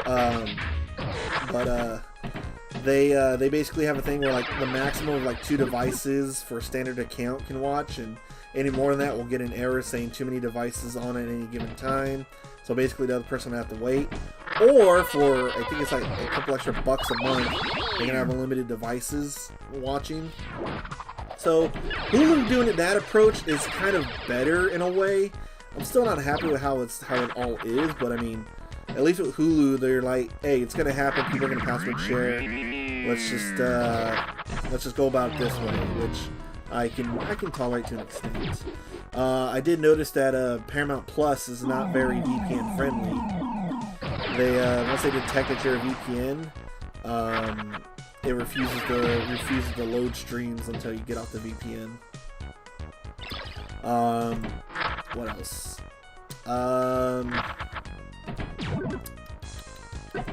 Oh, but anyway, so Netflix started doing a thing where they locked the password sharing now. Supposedly it's in effect, but my Netflix account, or the one I share with my mother, is still active. You know, it's still able to use it. Doesn't seem to be an issue still. So I'm curious to see what's going to happen going forward. But I also have an outdated version of Netflix. Oh, I thought it was my mother for a second. I was like, because I saw it, because my phone does like colored backgrounds when someone calls. So it was green. I'm like, oh, it's usually the color when my mother calls. But anyway, suffice it to say, the cake theory altogether. There's so many damn streaming services. Sorry, I had to lean back quick. There's so many streaming services that so much of this cake's getting fractured, and nobody's wanting to pay a premium for this fractured ass small sliver of cake, or just to have even a decent piece of cake. So, I'm not condoning it. Again, I just want to make that legally clear. I'm not condoning it. Piracy is illegal. But piracy has definitely grown recently because people are getting fed up. I mean, like, piracy dipped hard when Netflix showed up because people were like, wait, you're telling me for $5 a month I can have, I can stream unlimited content, to my device, to my TV or on my device on the go, legally, no risk of viruses or any types of malware, and, low quality, like, everything's good. And so, piracy was dead for quite a bit. Like, it never stopped fully, but it definitely took a steep decline. Like, people were like, what's this? What's that? Like, a lot of the websites that most people use for that kind of stuff was, like, taken down. But, yeah, pretty much so, once they started getting fractured again, like, all the services started, like, spreading out to be crazy amounts of prices, like, or you had to buy like 6 subscription services just to have like the equivalent of cable TV. People are like, you know what, I'm going back to this. But at the same time too, yeah, exactly, and that's the thing, is everybody was like, oh man, it started as Netflix and Hulu showed up, and Hulu had their own Hulu Plus. And I remember being a fucking what was it? I remember being in a beta test for Hulu Plus. That shit was wild. Anyways, yeah, and then next thing you know, now you got AMC Plus, you got Discovery Plus, you got this Plus, you got this Plus.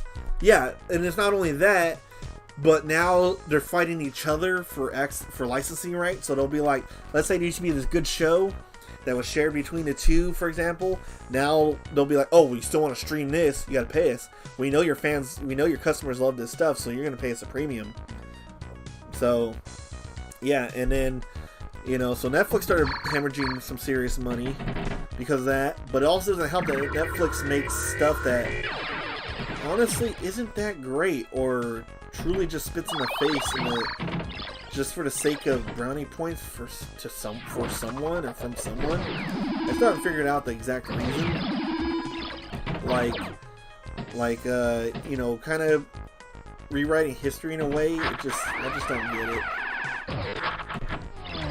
But what do I know?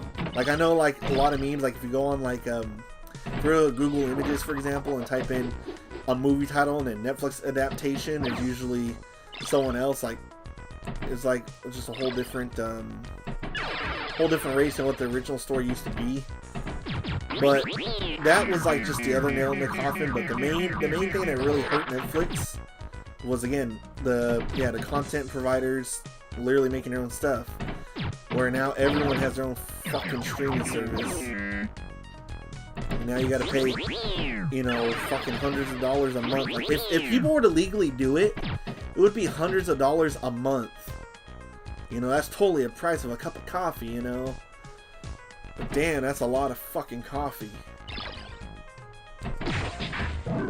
So like I said, just to reiterate, for any federal agencies listening, or the DMCAs, or whatever the fuck it is, piracy is wrong, it is illegal, you can face fines and imprisonment, so do not do it.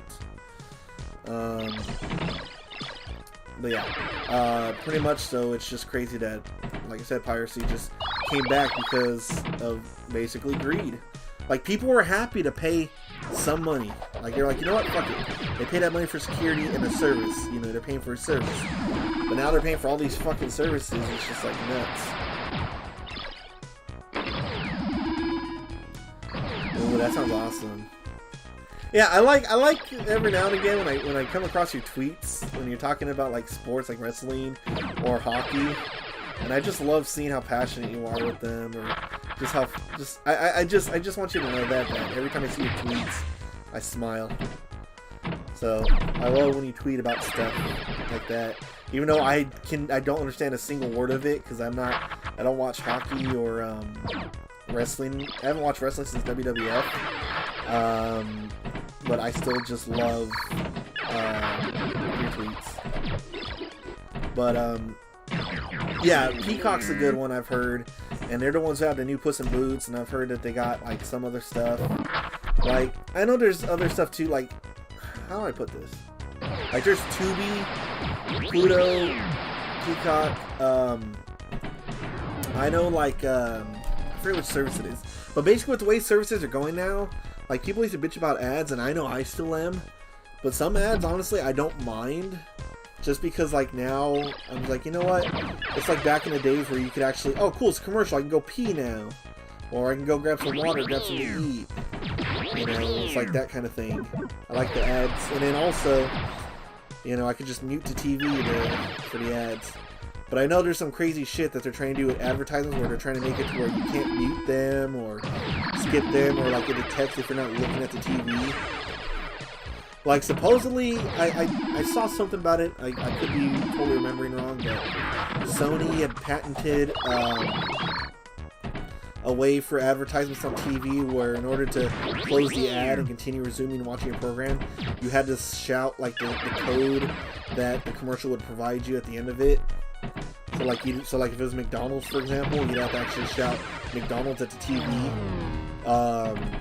just so you know, or you'd have to say like BOGO or something, and then once it detected that you said that, because that means you watched the commercial, then the ad would close and continue watching the content. Supposedly, Sony bought that patent to, you know, keep other people from utilizing it, but who knows, man? Who knows? Like I said, that's supposedly what I heard. I can be totally wrong. Man, I haven't watched IndyCar races in a fat minute. Damn, girl. That's damn. I was watching stock car racing, but I stopped watching that shit when I was like 12. I think last time I cared to watch, I think Bobby Labonte, number 18, was my guy. That's what I used to use in a NASCAR racing game back in like 06. But yeah, I haven't really watched. And when I tried watching again, I was like, I don't know anyone in these cars anymore. Like, who are these people? Like, I think Rusty Wallace used to be, I think, car number 43. Jeff Gordon was 24. Dale Earnhardt Jr. was 8. Who the fuck was 3? No, that was senior. Dale Earnhardt Senior. I'm trying to remember who the fuck was in 88. I remember someone. I used to remember the name of 88. I do not. It's not ringing a bell. Dale Jarrett? Okay. Cool. Old or cultured? That's all I can think of. But yeah, like I said, I just stopped watching it just because I was just a dumb kid who was obsessed with cartoons growing up. So I was like, ugh. I'd only watch it when there's like, it would usually be Saturday or Sunday morning cartoons on ABC 30 or ABC or whatever. We used to have like this kid channel block stuff where it'd have like Lilo and Stitch, Proud Family, a few other cartoons. And then after the words, it'd usually be like golf or NASCAR, and that's usually when I'm like, hey, you know what? I'll start watching NASCAR. Like I don't want to stop watching TV for right now, even though all the cartoons are gone. Budge. But yeah. Oh shit, that's right. I could have just shot it up. But yeah, man. Yeah, so pretty much though, it's just ridiculous how basically it's just corporate greed, and everybody's like, well, think about the actors and actresses. Well, you know, if you ever looked at any of those deals, like animes and stuff like that, the creators don't get jack shit off streaming.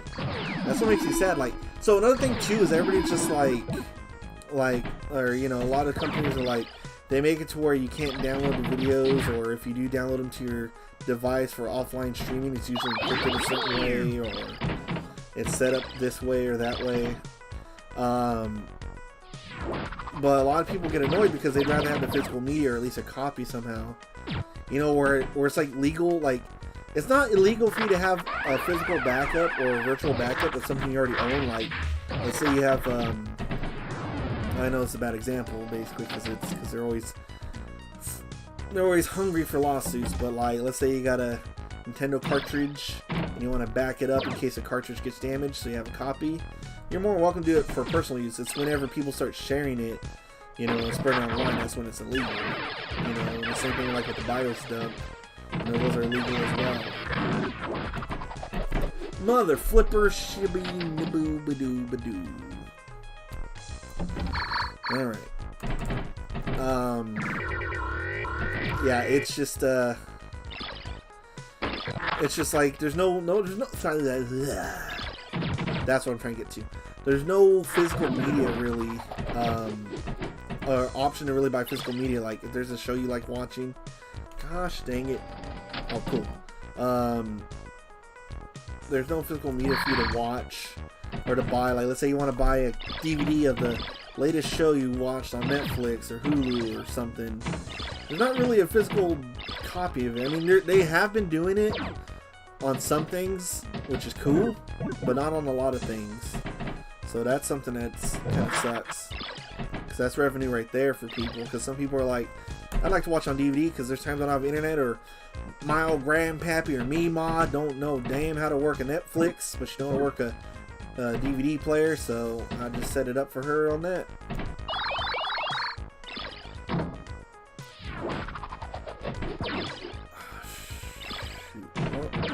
Oh, it's Paramount Plus that's doing it. Yeah, so it's stuff like that. Yeah, Netflix won't do that. Paramount Plus actually did for Yellowstone, for series Yellowstone. I was at Walmart and actually was like, what the fuck? I could buy Yellowstone on DVD? Because I was watching on Paramount Plus with my girlfriend. And I was like, huh, that's trippy. But then I realized, I just thought about it. Oh, it was Paramount Plus.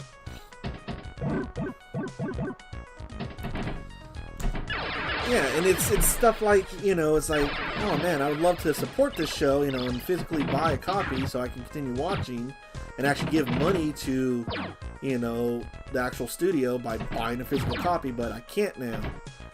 So it's like, now I have to pay for Netflix or watch it from unmoral means, and it's like ridiculous because like it's a simple solution. It's the same reason why I keep buying video game discs, even though, you know, it's just easier just to download a game. But if I can buy the physical game disc, I usually try to. That way I actually own the game. I don't just own a license to the game. I gotta find a hard drive, but basically I got a lot of backed up media, anime series, movie series, stuff, you know, ready to roll. Hurry up, get in the damn center. There we go. Damn it!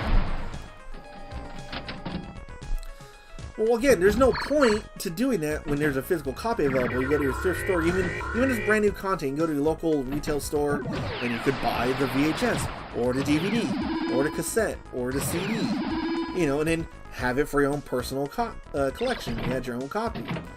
You know, you didn't need to go to some random ass website and risk getting malware when you had your own full quality licensed stuff.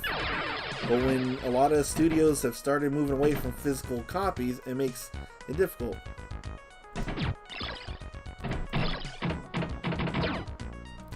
And there's that, but again, I'm trying to, like, I'm talking on both sides of everything, you know. I try to see the sides of everything Which again, your side totally makes sense too, you know. Let's see, I can't think of an old show that's really my favorite. Oh, that's a lie. I fucking love Abbott and Costello skits in the show. I love it. Me and my great aunt watch it whenever I go over to her house and visit her. I usually put that on, and we're usually both in tears. Because I absolutely love Abbott and Costello. Like, Three Stooges, yeah, are funny. But, you know, after or in a while, it just kind of, you know, it's just, oh, cool, we bonk each other in the head and stuff. But, like, oh, Sanford and Son! Hey! I haven't watched too much of that, but I did enjoy what I did see. But yeah, so Abbott and Costello definitely is like our go-to show. Like, me and her just love watching because it's older, so she's not complaining about, ugh, it's such trash comedy and humor. Because I do watch a lot of stupid comedy stuff. But also, it's like humor that we both can agree on because I absolutely love that kind of humor. I love just ridiculous, annoying comedy.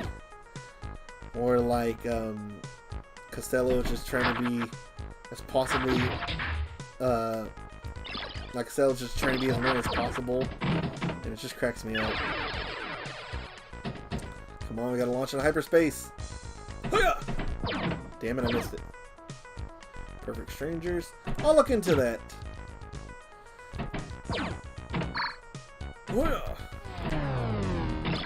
But yeah, it's just goofy stuff like that I really love. As far as old shows, I think my favorite show to watch constantly, like, for me, it's a comfort show. You know, I'm not trying to do no hashtag edgy bullshit or anything. Is I fucking love Forensic Files, just because it's crazy how with such little evidence and like the littlest of clues, they solve a whole ass mystery, or you know, the thought process of how someone even gets to that point.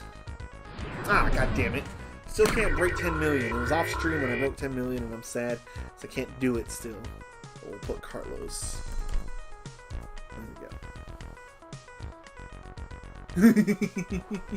Hoarders are so good. Honestly, I'm kind of a hoarder, and so my girlfriend hates it because I have PCs like all over the place from Windows Vista, XP era. Like right now, like at this current moment, I'm looking to my left at about my 10, 11 o'clock, and there's a shelf with 15 fucking graphics cards just sitting on it, but they're RX 580s. And I'm just like, what have I done? Nah, but they were my buddies. He used to do crypto, but obviously when he changed the proof of concept or whatever it was, crypto mining became useless for GPUs, so now we're just getting rid of them. He was no big crypto miner guy, but he had a total of 15 or 16 cards on 3 motherboards, and he had like PSUs, and they all ran like 24/7. So while he was out trucking, he was mining for, I think, Ethereum back in the day. So for a while he was doing pretty good. Like, I saw some of his gains and stuff and some of his losses, but he was doing really fucking good. But anyways, where was I going with this? Yeah, I'm pretty much a hoarder myself. I find it hard to part with stuff. Like, for example, there's an HP printer in the closet that I'm looking at right now. That I believe I need to buy ink for it, and I don't know if the value is even worth it, because I had to buy a power cord for it, because you know, one of the biggest things about tech companies is they want to have proprietary fucking plugs so that people can spend more money on proprietary plugs. Dead cats in their freezer. Yeah, those are the real hoarders, you know, or they're just like, I kind of get it, but I kind of don't.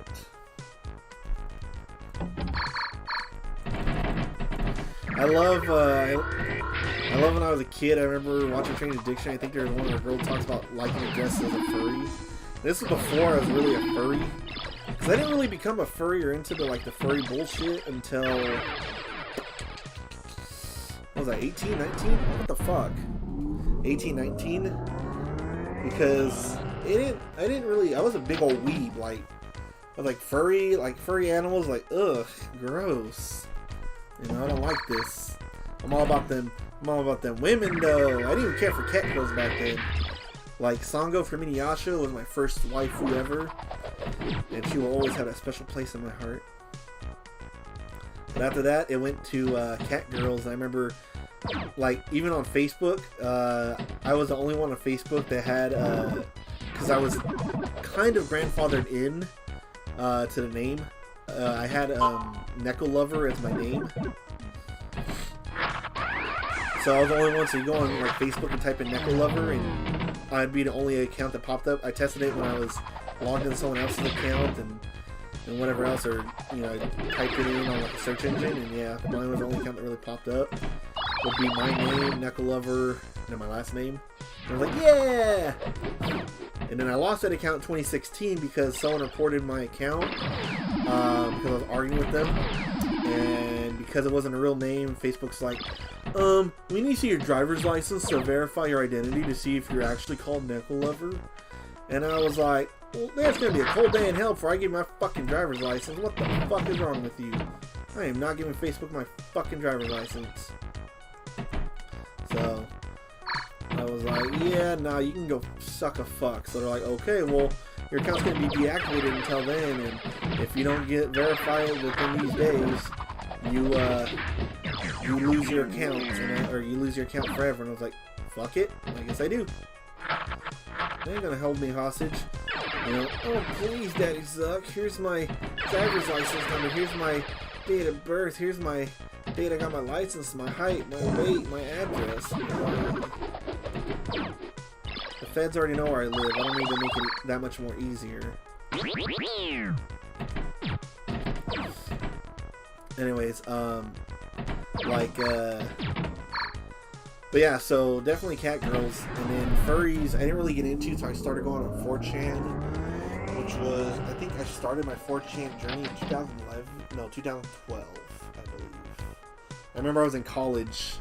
Boy, was that a mistake opening that up in class. But it was interesting. Yeah, I didn't care for furries much or whatever, but I was like, these women are kind of cool. But then it kind of made sense though eventually in the end, because I remember growing up, like every character I used in a video game or a movie I watched, I always kind of crushed on the furry characters. Like I was like, whoa, my heart feels a little funny. I got a crush on, like, that would be cool if this person was my girlfriend. There we go. Let's see, so like in Tekken, I always use King or Armor King, depending on what Tekken it was. F-Zero GX, I use Leon, even though there's a spreadsheet, like an Excel spreadsheet somewhere around on the internet, where it's like, Leon was like the worst the Leon the Space Wolf, he's like the worst spec vehicle to use.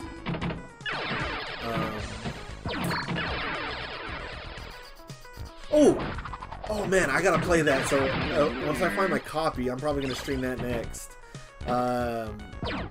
There used to be this computer game I played as a kid that made me crush on a mouse, and I was like, well, I'm learning math, but I'm also, can't help but think how pretty she is. So maybe I'll play that, when I get a chance. I like playing a lot of old games. That's my thing. Well, just obscure games, I should say, like stupid games that people don't care about, like this.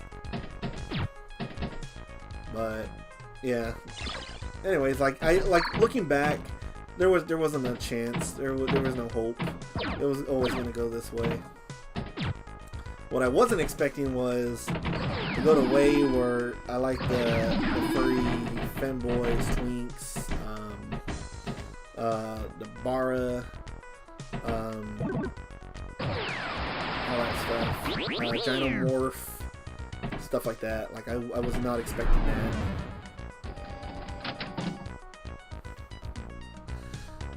Yeah, I don't really care for the fandom really much as a whole either, just because a lot of them is it's just safe space, cancel culture this. And then when you're like, oh cool, someone that actually respects, you know, the right to freedom or whatever, it's usually like, sometimes it's just really edgy, like Nazis or whatever, and you're just like, God, like, I get it, you know, your whole thing is to piss off, you know, quote unquote liberals, but why is it gotta always be swastikas, man? Can't they just be, you know, hey, I just, you know, I hate fascists, I hate commies, simple as.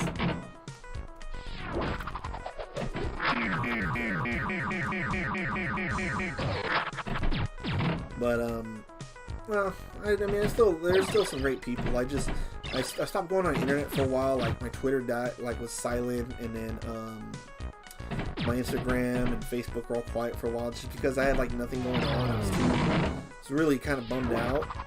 So I was just like, yeah, let's take a break. Yeah, the uniforms are spiffy, but not what they stood for. And they were always part of it. I've always seen them, but you know, it's like talking to children. It's like talking to a screaming brick wall. They just refuse to listen. They just want to cancel. It's like, people do grow and change, you know, like some people that were edgy and stupid, like they grow up and like, you know what, looking back, I kind of wish I wasn't like that, you know, and blah blah blah, but yeah, and it is stupid and lame. But you know, it's just the edgy shit, and then people grow out of it. I don't know, like I said, there's just so much wrong with that fucking fandom. Like, I absolutely fucking can't stand a lot of the furry community. For the ones that I actually follow, or like, we follow each other, like, I'm usually chill with them. So that's what I'm cool with.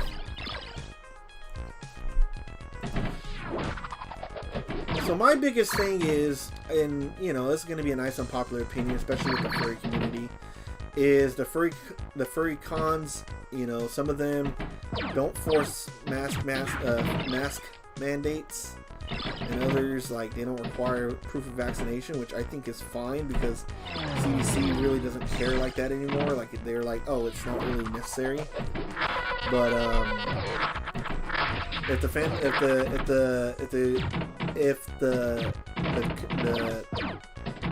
furry convention, if the fur con doesn't have have like masks, you see a lot of furries crying on Twitter about it, like, you know, this could be killing people, this and that. And it just kind of baffles me, because I remember thinking years ago, like when people actually used to live in actual bubbles because they had no immune system, that, you know, if you're immune compromised, you would normally stay away from public spaces. Like, yeah, it sucks, but I mean, you know, your health over, you know, risking it all. Like, you know, it's seeing a bunch of people in crusty ass suits really worth it. But I guess to some people it is. So they start screaming, and then they start calling some of the fur convention organizers fascists for following CDC guidelines by, you know, telling them, hey, you know, masks aren't required but still recommended, or, you know, or still optional. Like, hey, you want to wear a mask? Like, totally fine. You don't want to wear it? Totally fine. Like, it's nuts that furries will freak out about, like, the vaccine for COVID than they would for someone that has a sexually transmitted disease. Like, so many people get, you know, diseases over there at the damn furry convention from sexual stuff, but yet, oh man, COVID's where they draw the line. What the fuck? That was what the fuck's going on? Yeah, and I hate that. I absolutely fucking hate that. Like, I have never gotten a vaccine, and that's my personal belief. I believe people that do want the vaccine, that do need it or whatever, should get it, and they have.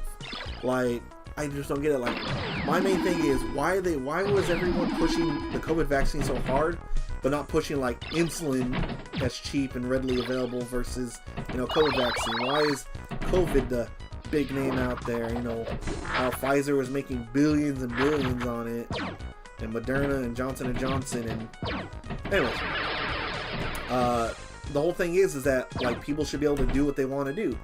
You still want to wear a mask, or even before COVID, there's people wearing masks because in public they just didn't want to, you know, they just wore a mask. That was them. That was the thing to do. And then after COVID, some people were like, yeah, I still want to wear a mask. Like, maybe I didn't brush my teeth, or I just want to wear a mask because it makes me feel better.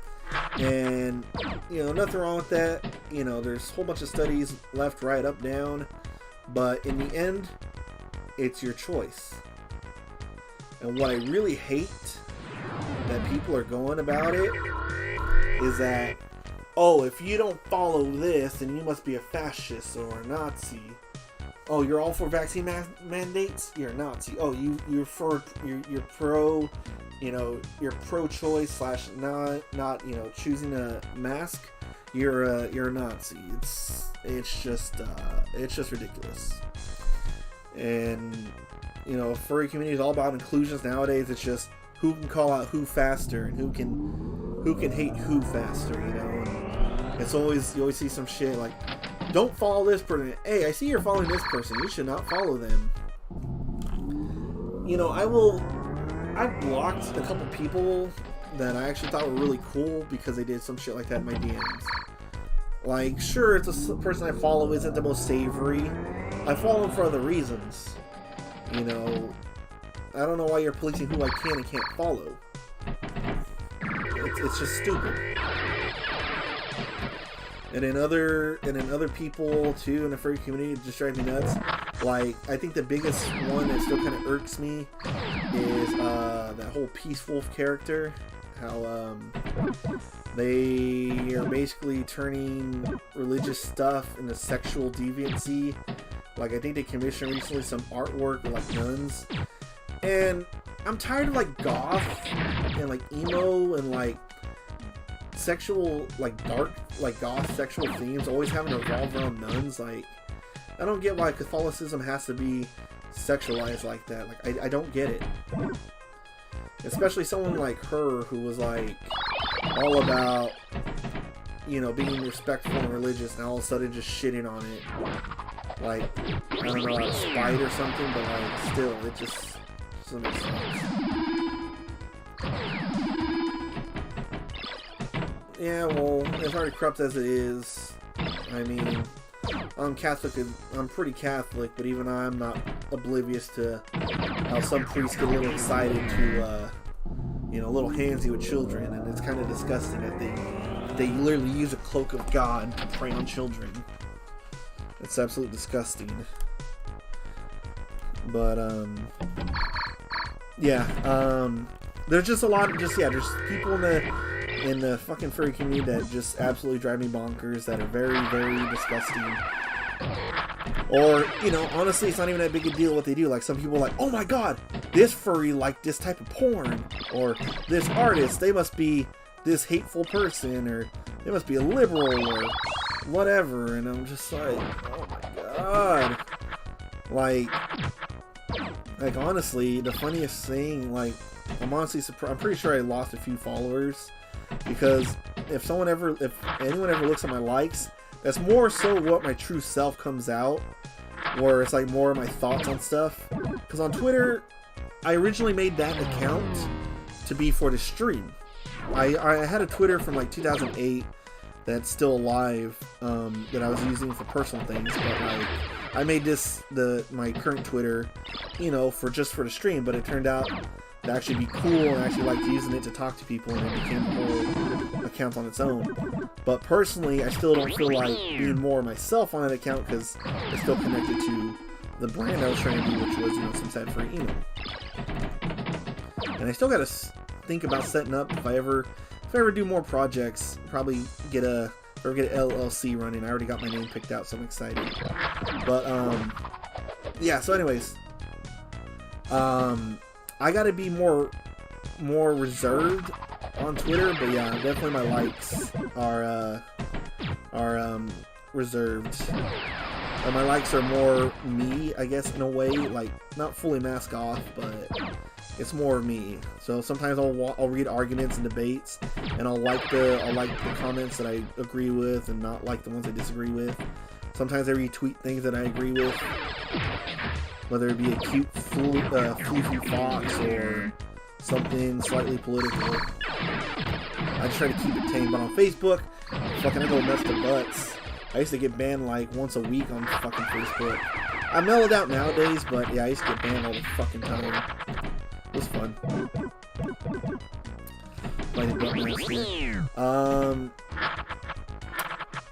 I'm scared to say it, but I doubt anyone's gonna steal it. But I mean, someone could just to fuck with me. But I'll say it anyways. Basically, I've had this idea for like years. But yeah, so basically I wanted to be Bittersweet Sorrow Productions, or Bittersweet Sorrow Productions LLC or some shit like that. And I'm still working on a logo, but yeah, it's something I wanted to do. But yeah, pretty much so. It's just the furry fandom as a whole is not great. Honestly, I kind of hate that, like, cause I've considered going to conventions, because I'm like, yeah, they might be okay, but then this whole bullshit of, it's so political, you gotta have... I like that logo, though. That is a funny sounding logo. That's funny. Sriracha is very descriptive, too. Very interesting choice. Mexican, you would have used Tapatio or Tabasco, but yeah, I just hate it though. It's like I want to go, but they're like, oh, you need, your vaccine records, this and that, and I'm just like, I don't want to do it. Hey, I know everyone's like, that's not hot sauce, it's just vinegar, it's just flavored vinegar, and it's true. What's up, Undead? I'll be there, I'll see you soon, baby. I know you be working. I'm not really a spicy guy. As funny as it is, yes, I'm Carl Spicy Wiener, but I don't really like spicy foods. I will eat spicy foods, it's not really my preference. Like, my big preference is, not spicy. I'm a sucker for sweets, though. You give me, like, a fucking decadent-ass, chocolate-ass cake. Oh, man. I will put on the maid dress and do whatever you want. Like, I don't know. Damn. Damn, look at that. I lost my balls. That just hurt so bad. Ugh. But, yeah, so... pretty much though, it just sucks. Like Free for All was a funny ass one. Like, that one I had hope for, but once I saw certain people that were going there, I'm like, this isn't gonna go well. And in a way, I was right. Although there's more freedom, I was just like, I did not expect to see certain bad actors there.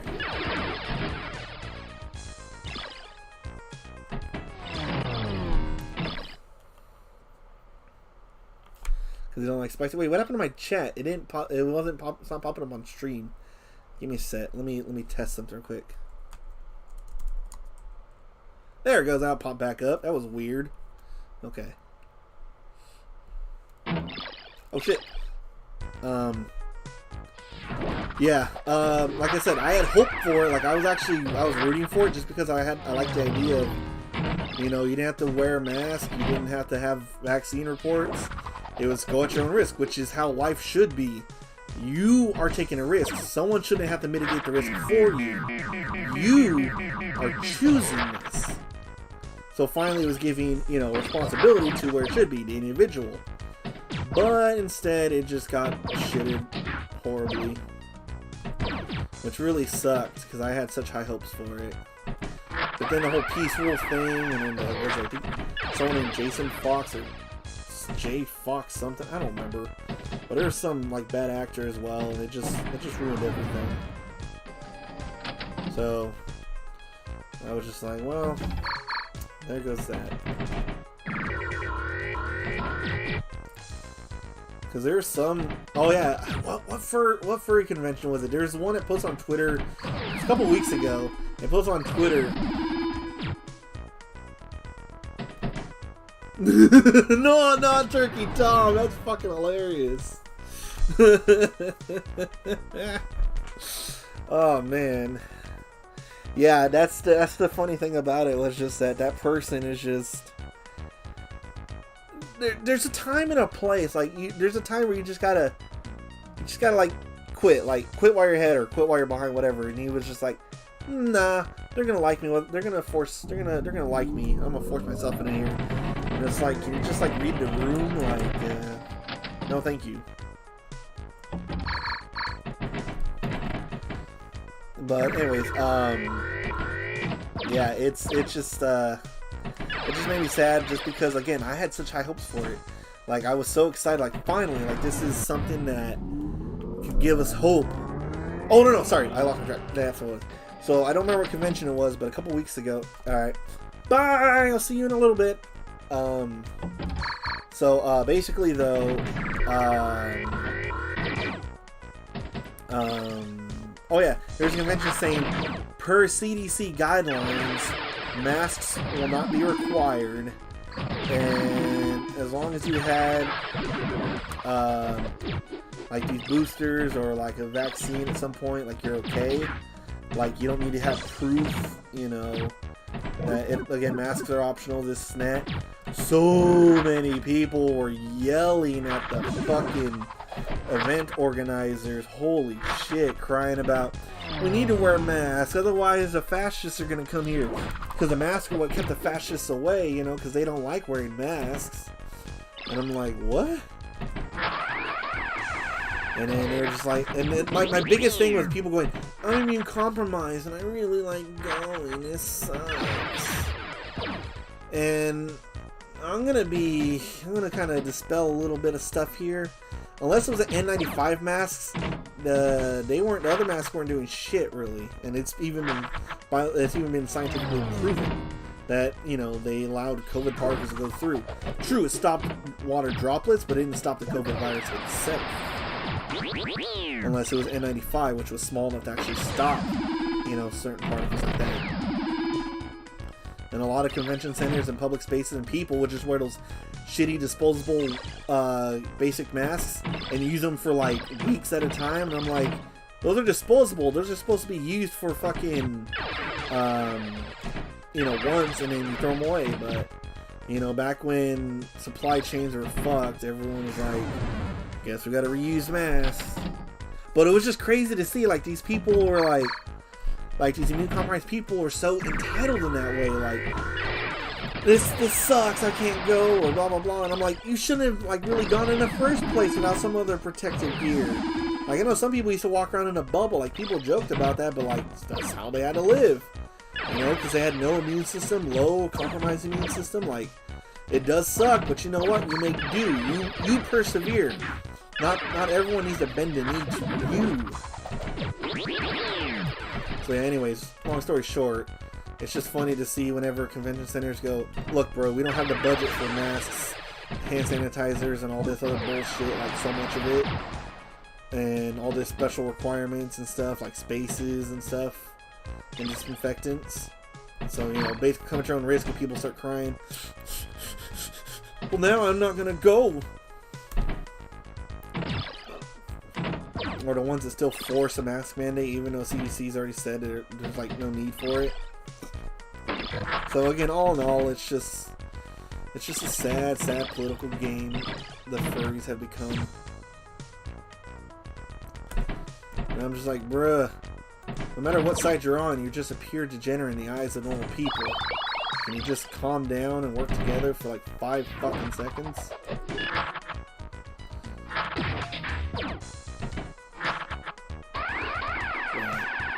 So much to ask for. But yeah, it's just I don't know. It just makes me sad. And in the furry community too, like, certain people can have certain opinions, or so help you God, if you follow somebody, like, you're a bad person. I'm just like, okay. and other people are like really insane with certain opinions they have, like they're just like nuts. And if you like block them because you're like, yeah, I don't really support this, or I don't want to see you in my feed, you're considered some hateful person, or some you're wrong and they're right kind of thing. Like, fuck. I can't really think of it, but yeah. All in all, furries as a whole are just disgusting. So it's nice to find a niche community where you can be cool with them, and you're like, oh, this guy likes furry and is not going to sit here and politicize me or, you know, talk down to me for what I believe in. Cool. And you know what? They're pretty goofy. Like, this is awesome. Like, I'm glad to have, you know, what the fuck's calling me? Give me a sec. You can leave a message. It's a 1-800 number. I get so many of those telemarketer calls, or this is the IRS. I can't do accents. This is the IRS. You need to give us $2,000, or we will arrest you. Do you have Google Play?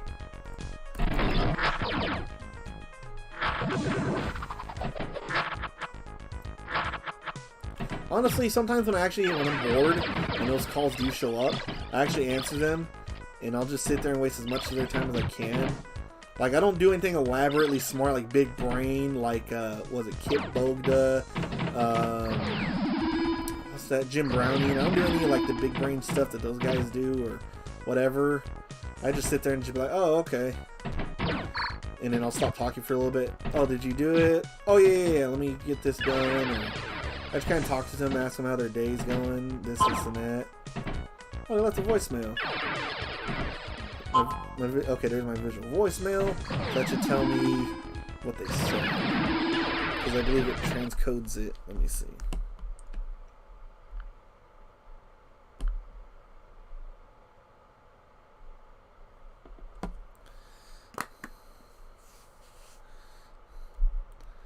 That's true.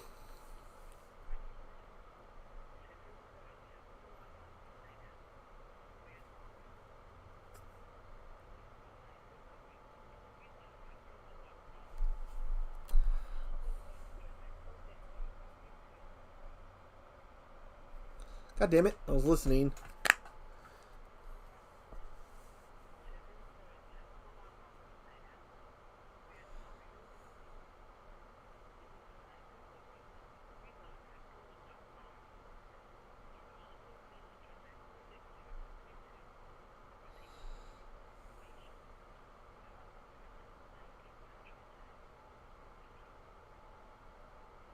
Oh, okay, they're just calling about my car.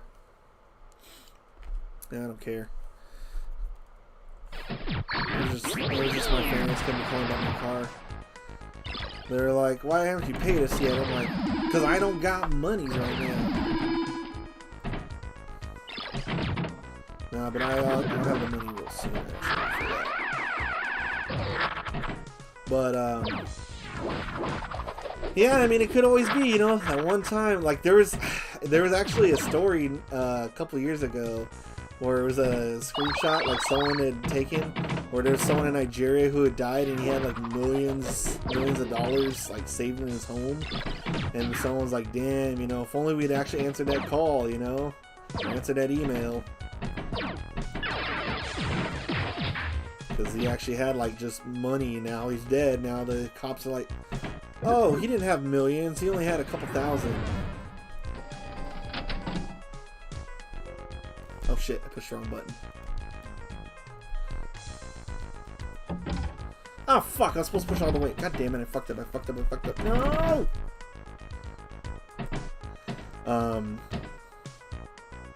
Yep. Oh, that was all fucked from the start. But yeah, no, I've been getting I just get a lot of telemarketers, you know, just insurance and stuff. And it's funny because some of them actually, because I know it's from a data center that they're getting info from, because I've told wrong information to like 3 different types of like the scam callers.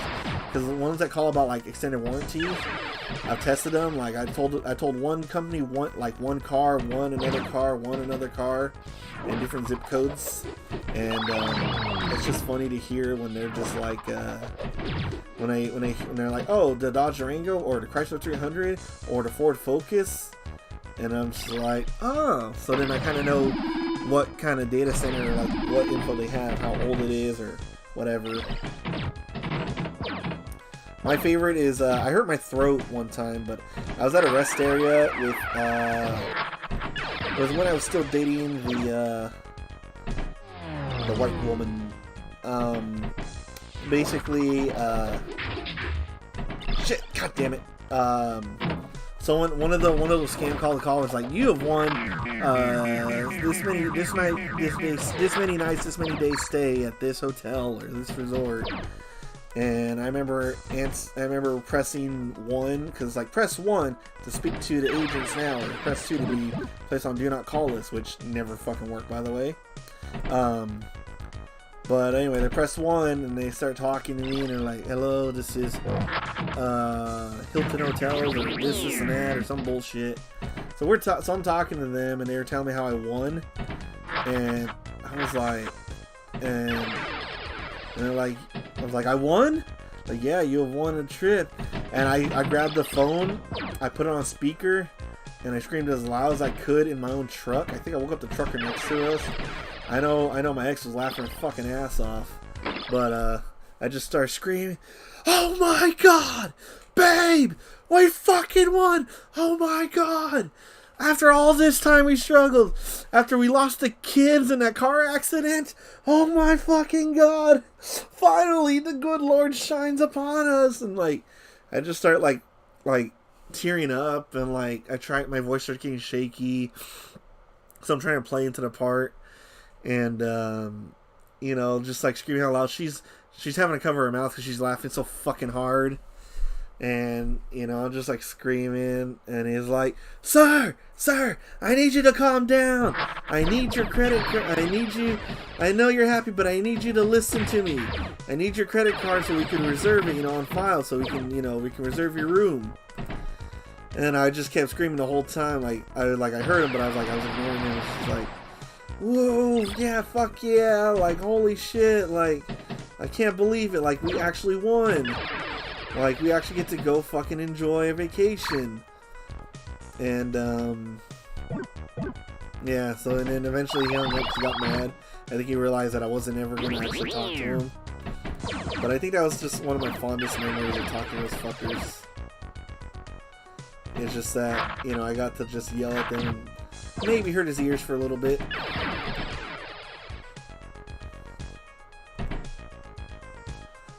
What cracks me was like the boomers always make jokes like, ugh, this current generation don't know their own genders, and it's like, or whatever, or can't tell the difference between a man and a woman, and then it's like, the boomers can't fucking open PDFs or even understand when it calls a fucking scam call.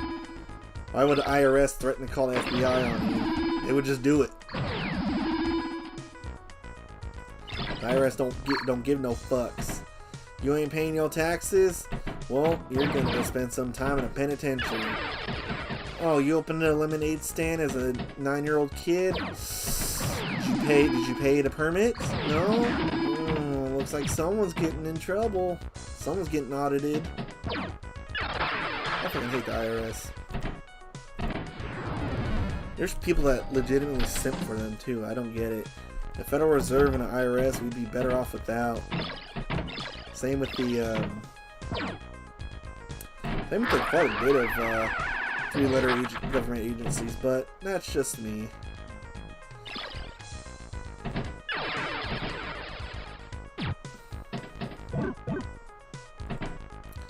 Get up there. That's not where I wanted you to go, but I'll take it.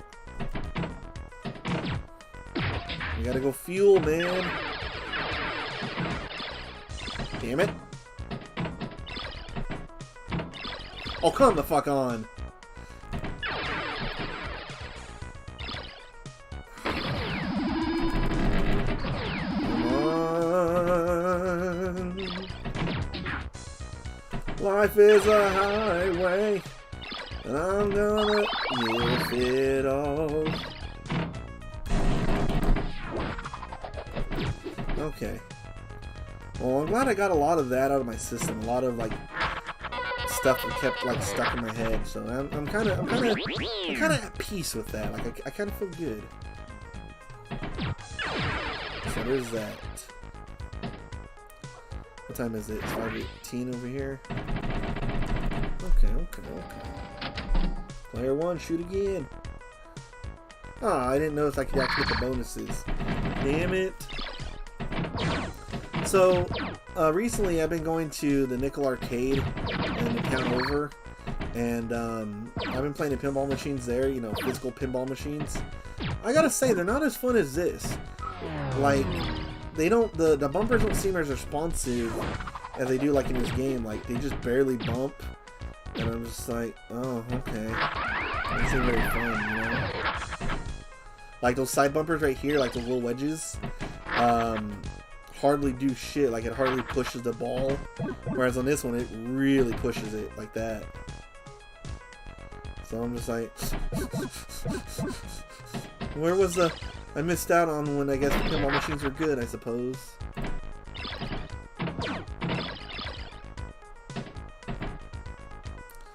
There we go.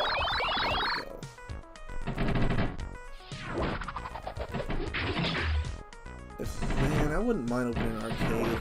I hate dealing with children. Because children these days are pretty disrespectful. Because the parents don't really parent. They just stick the kid in front of a fucking iPad and say, here you go, Timmy. You know, try not to get stupider. In reality, they're letting the kid watch whatever, and then they get mad when the kid ends up being stupid or thinks this really illegal thing is funny or a good prank. Like, hey kids, you know what's a good prank? You mix bleach and ammonia. That'll totally prank your parents. And then they get mad at YouTube. Why do YouTube show this to my children? It's like, you thought about, you know, being a parent and watching what the hell they're doing? You know, maybe say, hey, let's go outside, let's play, or let's go share a common interest in something, you know, instead of just sticking them in front of, you know, a digital screen and letting them grow up to be, I don't know, just a loser. Oh my fucking god. I actually slapped it down. Jesus Christ. Alright, come on. Get that gravity well, baby. There it goes. Of course, it doesn't go where I need to go, which is the fuel.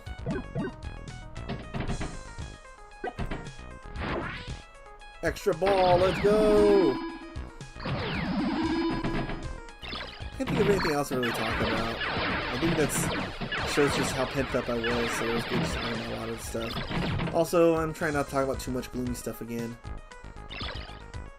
But damn. I can't wait till I'm back on top. We'll start commissioning more firmware. Maybe I'll even commission YIF. I don't know, I never really thought about yiffing my own personal characters. I still got many of them, or I still got some I haven't even fleshed out, like full-on ref sheets.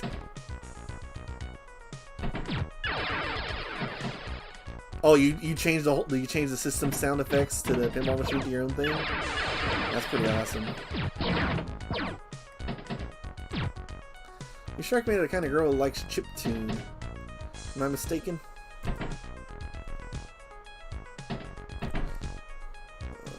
There. Yes. Damn it! I used to be so good at that when I was like 10 years old, playing this on like Windows NT, I think. There we go. I have a ton of artists I know that are good. The ones I talk to or work with, I have either really, really good basic TOSs where it's just basic, it's none of that. You can't share my work without tagging me constantly, or you can't do this, do that with the work, or this, and that. And I'm like, fuck, dog. It ain't that serious. My god. The ones I do are just like, hey, don't say you drew it, and you're good to go. I'm like, okay. No one really checks your profile, no one judges you. Or the ones I go through don't judge. Oh yeah, again, I've come across some of those. I don't commission or whatever those people. Like, I read their, I scope out the artist's profile and see if they're compatible, because I'm not going to give my money to basically either a commie piece of shit or a Nazi piece of shit. Like, I just don't care either way. Like, they're not getting my money because I don't want to support them. So, yeah, basically though, I have a small list of artists I go through for different things. Safe for work, not safe for work. So yeah, I mean, that's usually how I roll anyways. Because I check out their things, so I'm not going to go support some terrible artists. Like, there'll be some artists that like make some good art, and then they'll say some stupid shit like there's some artists that'll be like, oh, that's so cute, and then they'll be like, we should just kill white people, and I'm just like, bruh. Like, if you put any other race or religion in there other than white people, it would be considered, hate speech, and rightfully so. But because it's white people, somehow it's okay. Like, I never got that. And I'm Mexican too. Like, I just don't get it. Like, I've always grown up as racism is bad, racism is racism. But what do I know? What do I know? I'm just a privileged Mexican. But yeah, I can definitely shoot you some artists based on what you're looking for. Like whatever you're looking for.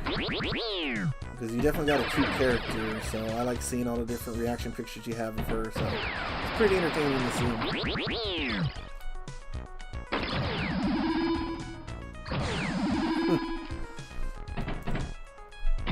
I like how it's radical centrist, but I just feel like it's more common sense. Like, I don't want to sit there and be like, oh yes, please praise me more. I feel like more so it should be common knowledge.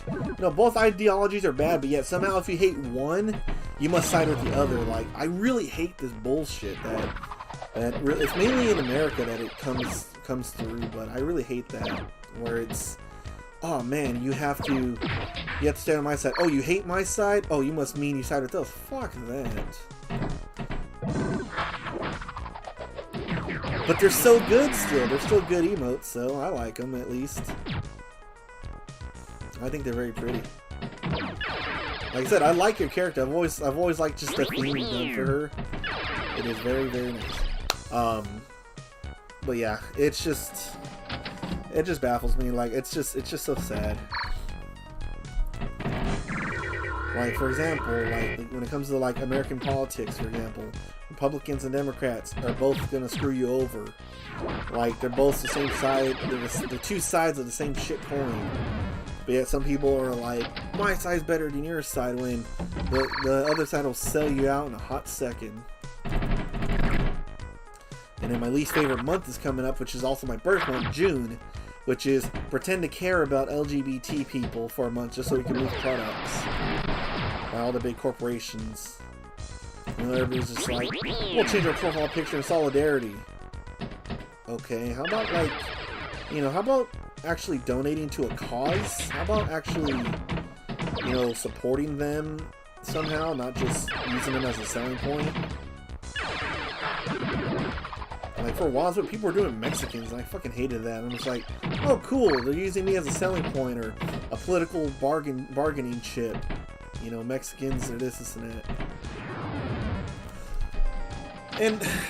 And here's where things get murky. I gotta go in a few minutes.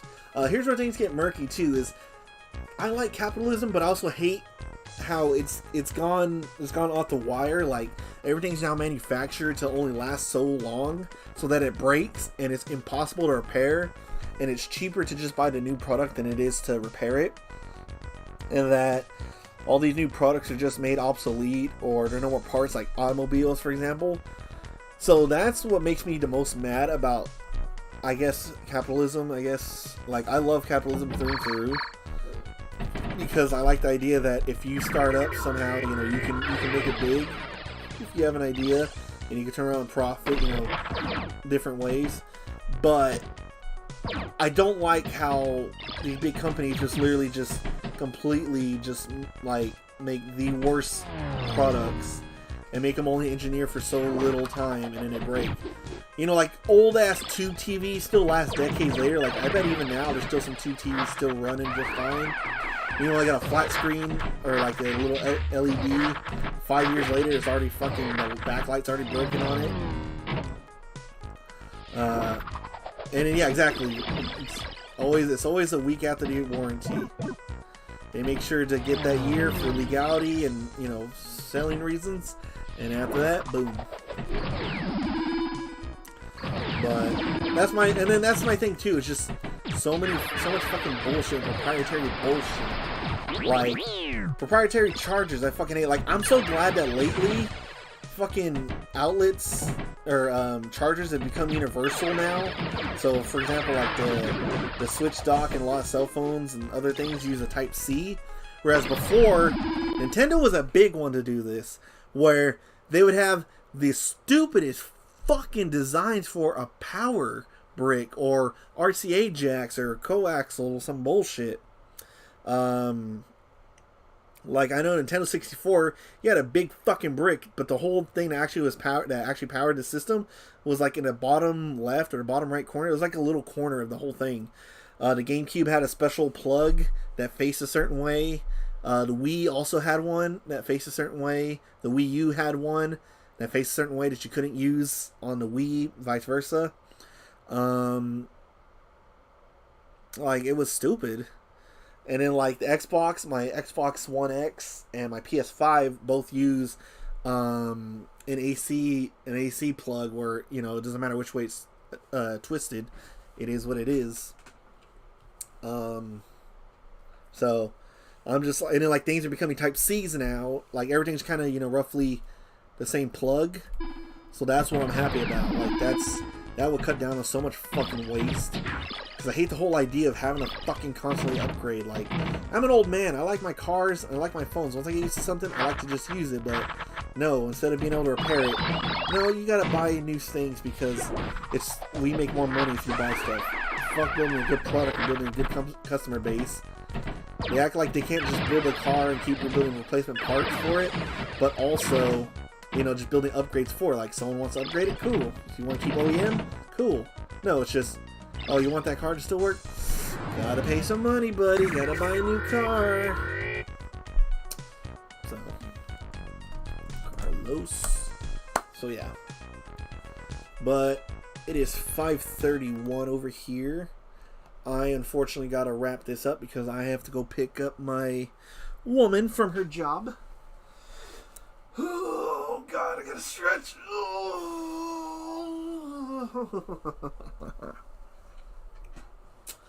And I will say that I thoroughly enjoyed this stream. It actually was a lot of fun. And I'm glad to have got to talk as much as I have. And I'm glad that some people have listened. Up to them if they chose to listen to or not, or agree or disagree. But I stream mainly just because I like being able to talk. Just a vent, you know? My old tagline on Twitch used to be something like, it was like cheaper than, or it's free therapy. Like I stream instead of going to therapy. I don't know what my tag is now. I probably got to change a lot of things because it's been a couple months. But, yeah. Anyways, I got to get ready to head out because I got to move this table and this chair back into the living room and then clean up the room a little bit. But yeah, I had a good time today, and I've been really bummed out lately. I've been really discouraged with a lot of things, the way things have been going, and a lot of things. But I'm still holding on there. You know, I'm still hanging in there. So that's all I can do. And honestly, I'm glad I have people to just chat to. And even if nobody were to ever tune into my streams, I still stream anyways because it's just more of a comfort thing. But, yeah. Well, anyways, I gotta go. So, thank you all so much for tuning in. I appreciate the support. And, tune in next time. I don't know when I stream next. Probably, I might stream tomorrow. Maybe not. I don't know. So, I will see y'all next time. And probably play something else, actually. Probably something more serious-ish. I don't know. I like playing obscure games. Oh, that's right. I'll show you guys that game from my childhood that I think contributed to the furryism. Maybe not. Anyways, I gotta go. Bye.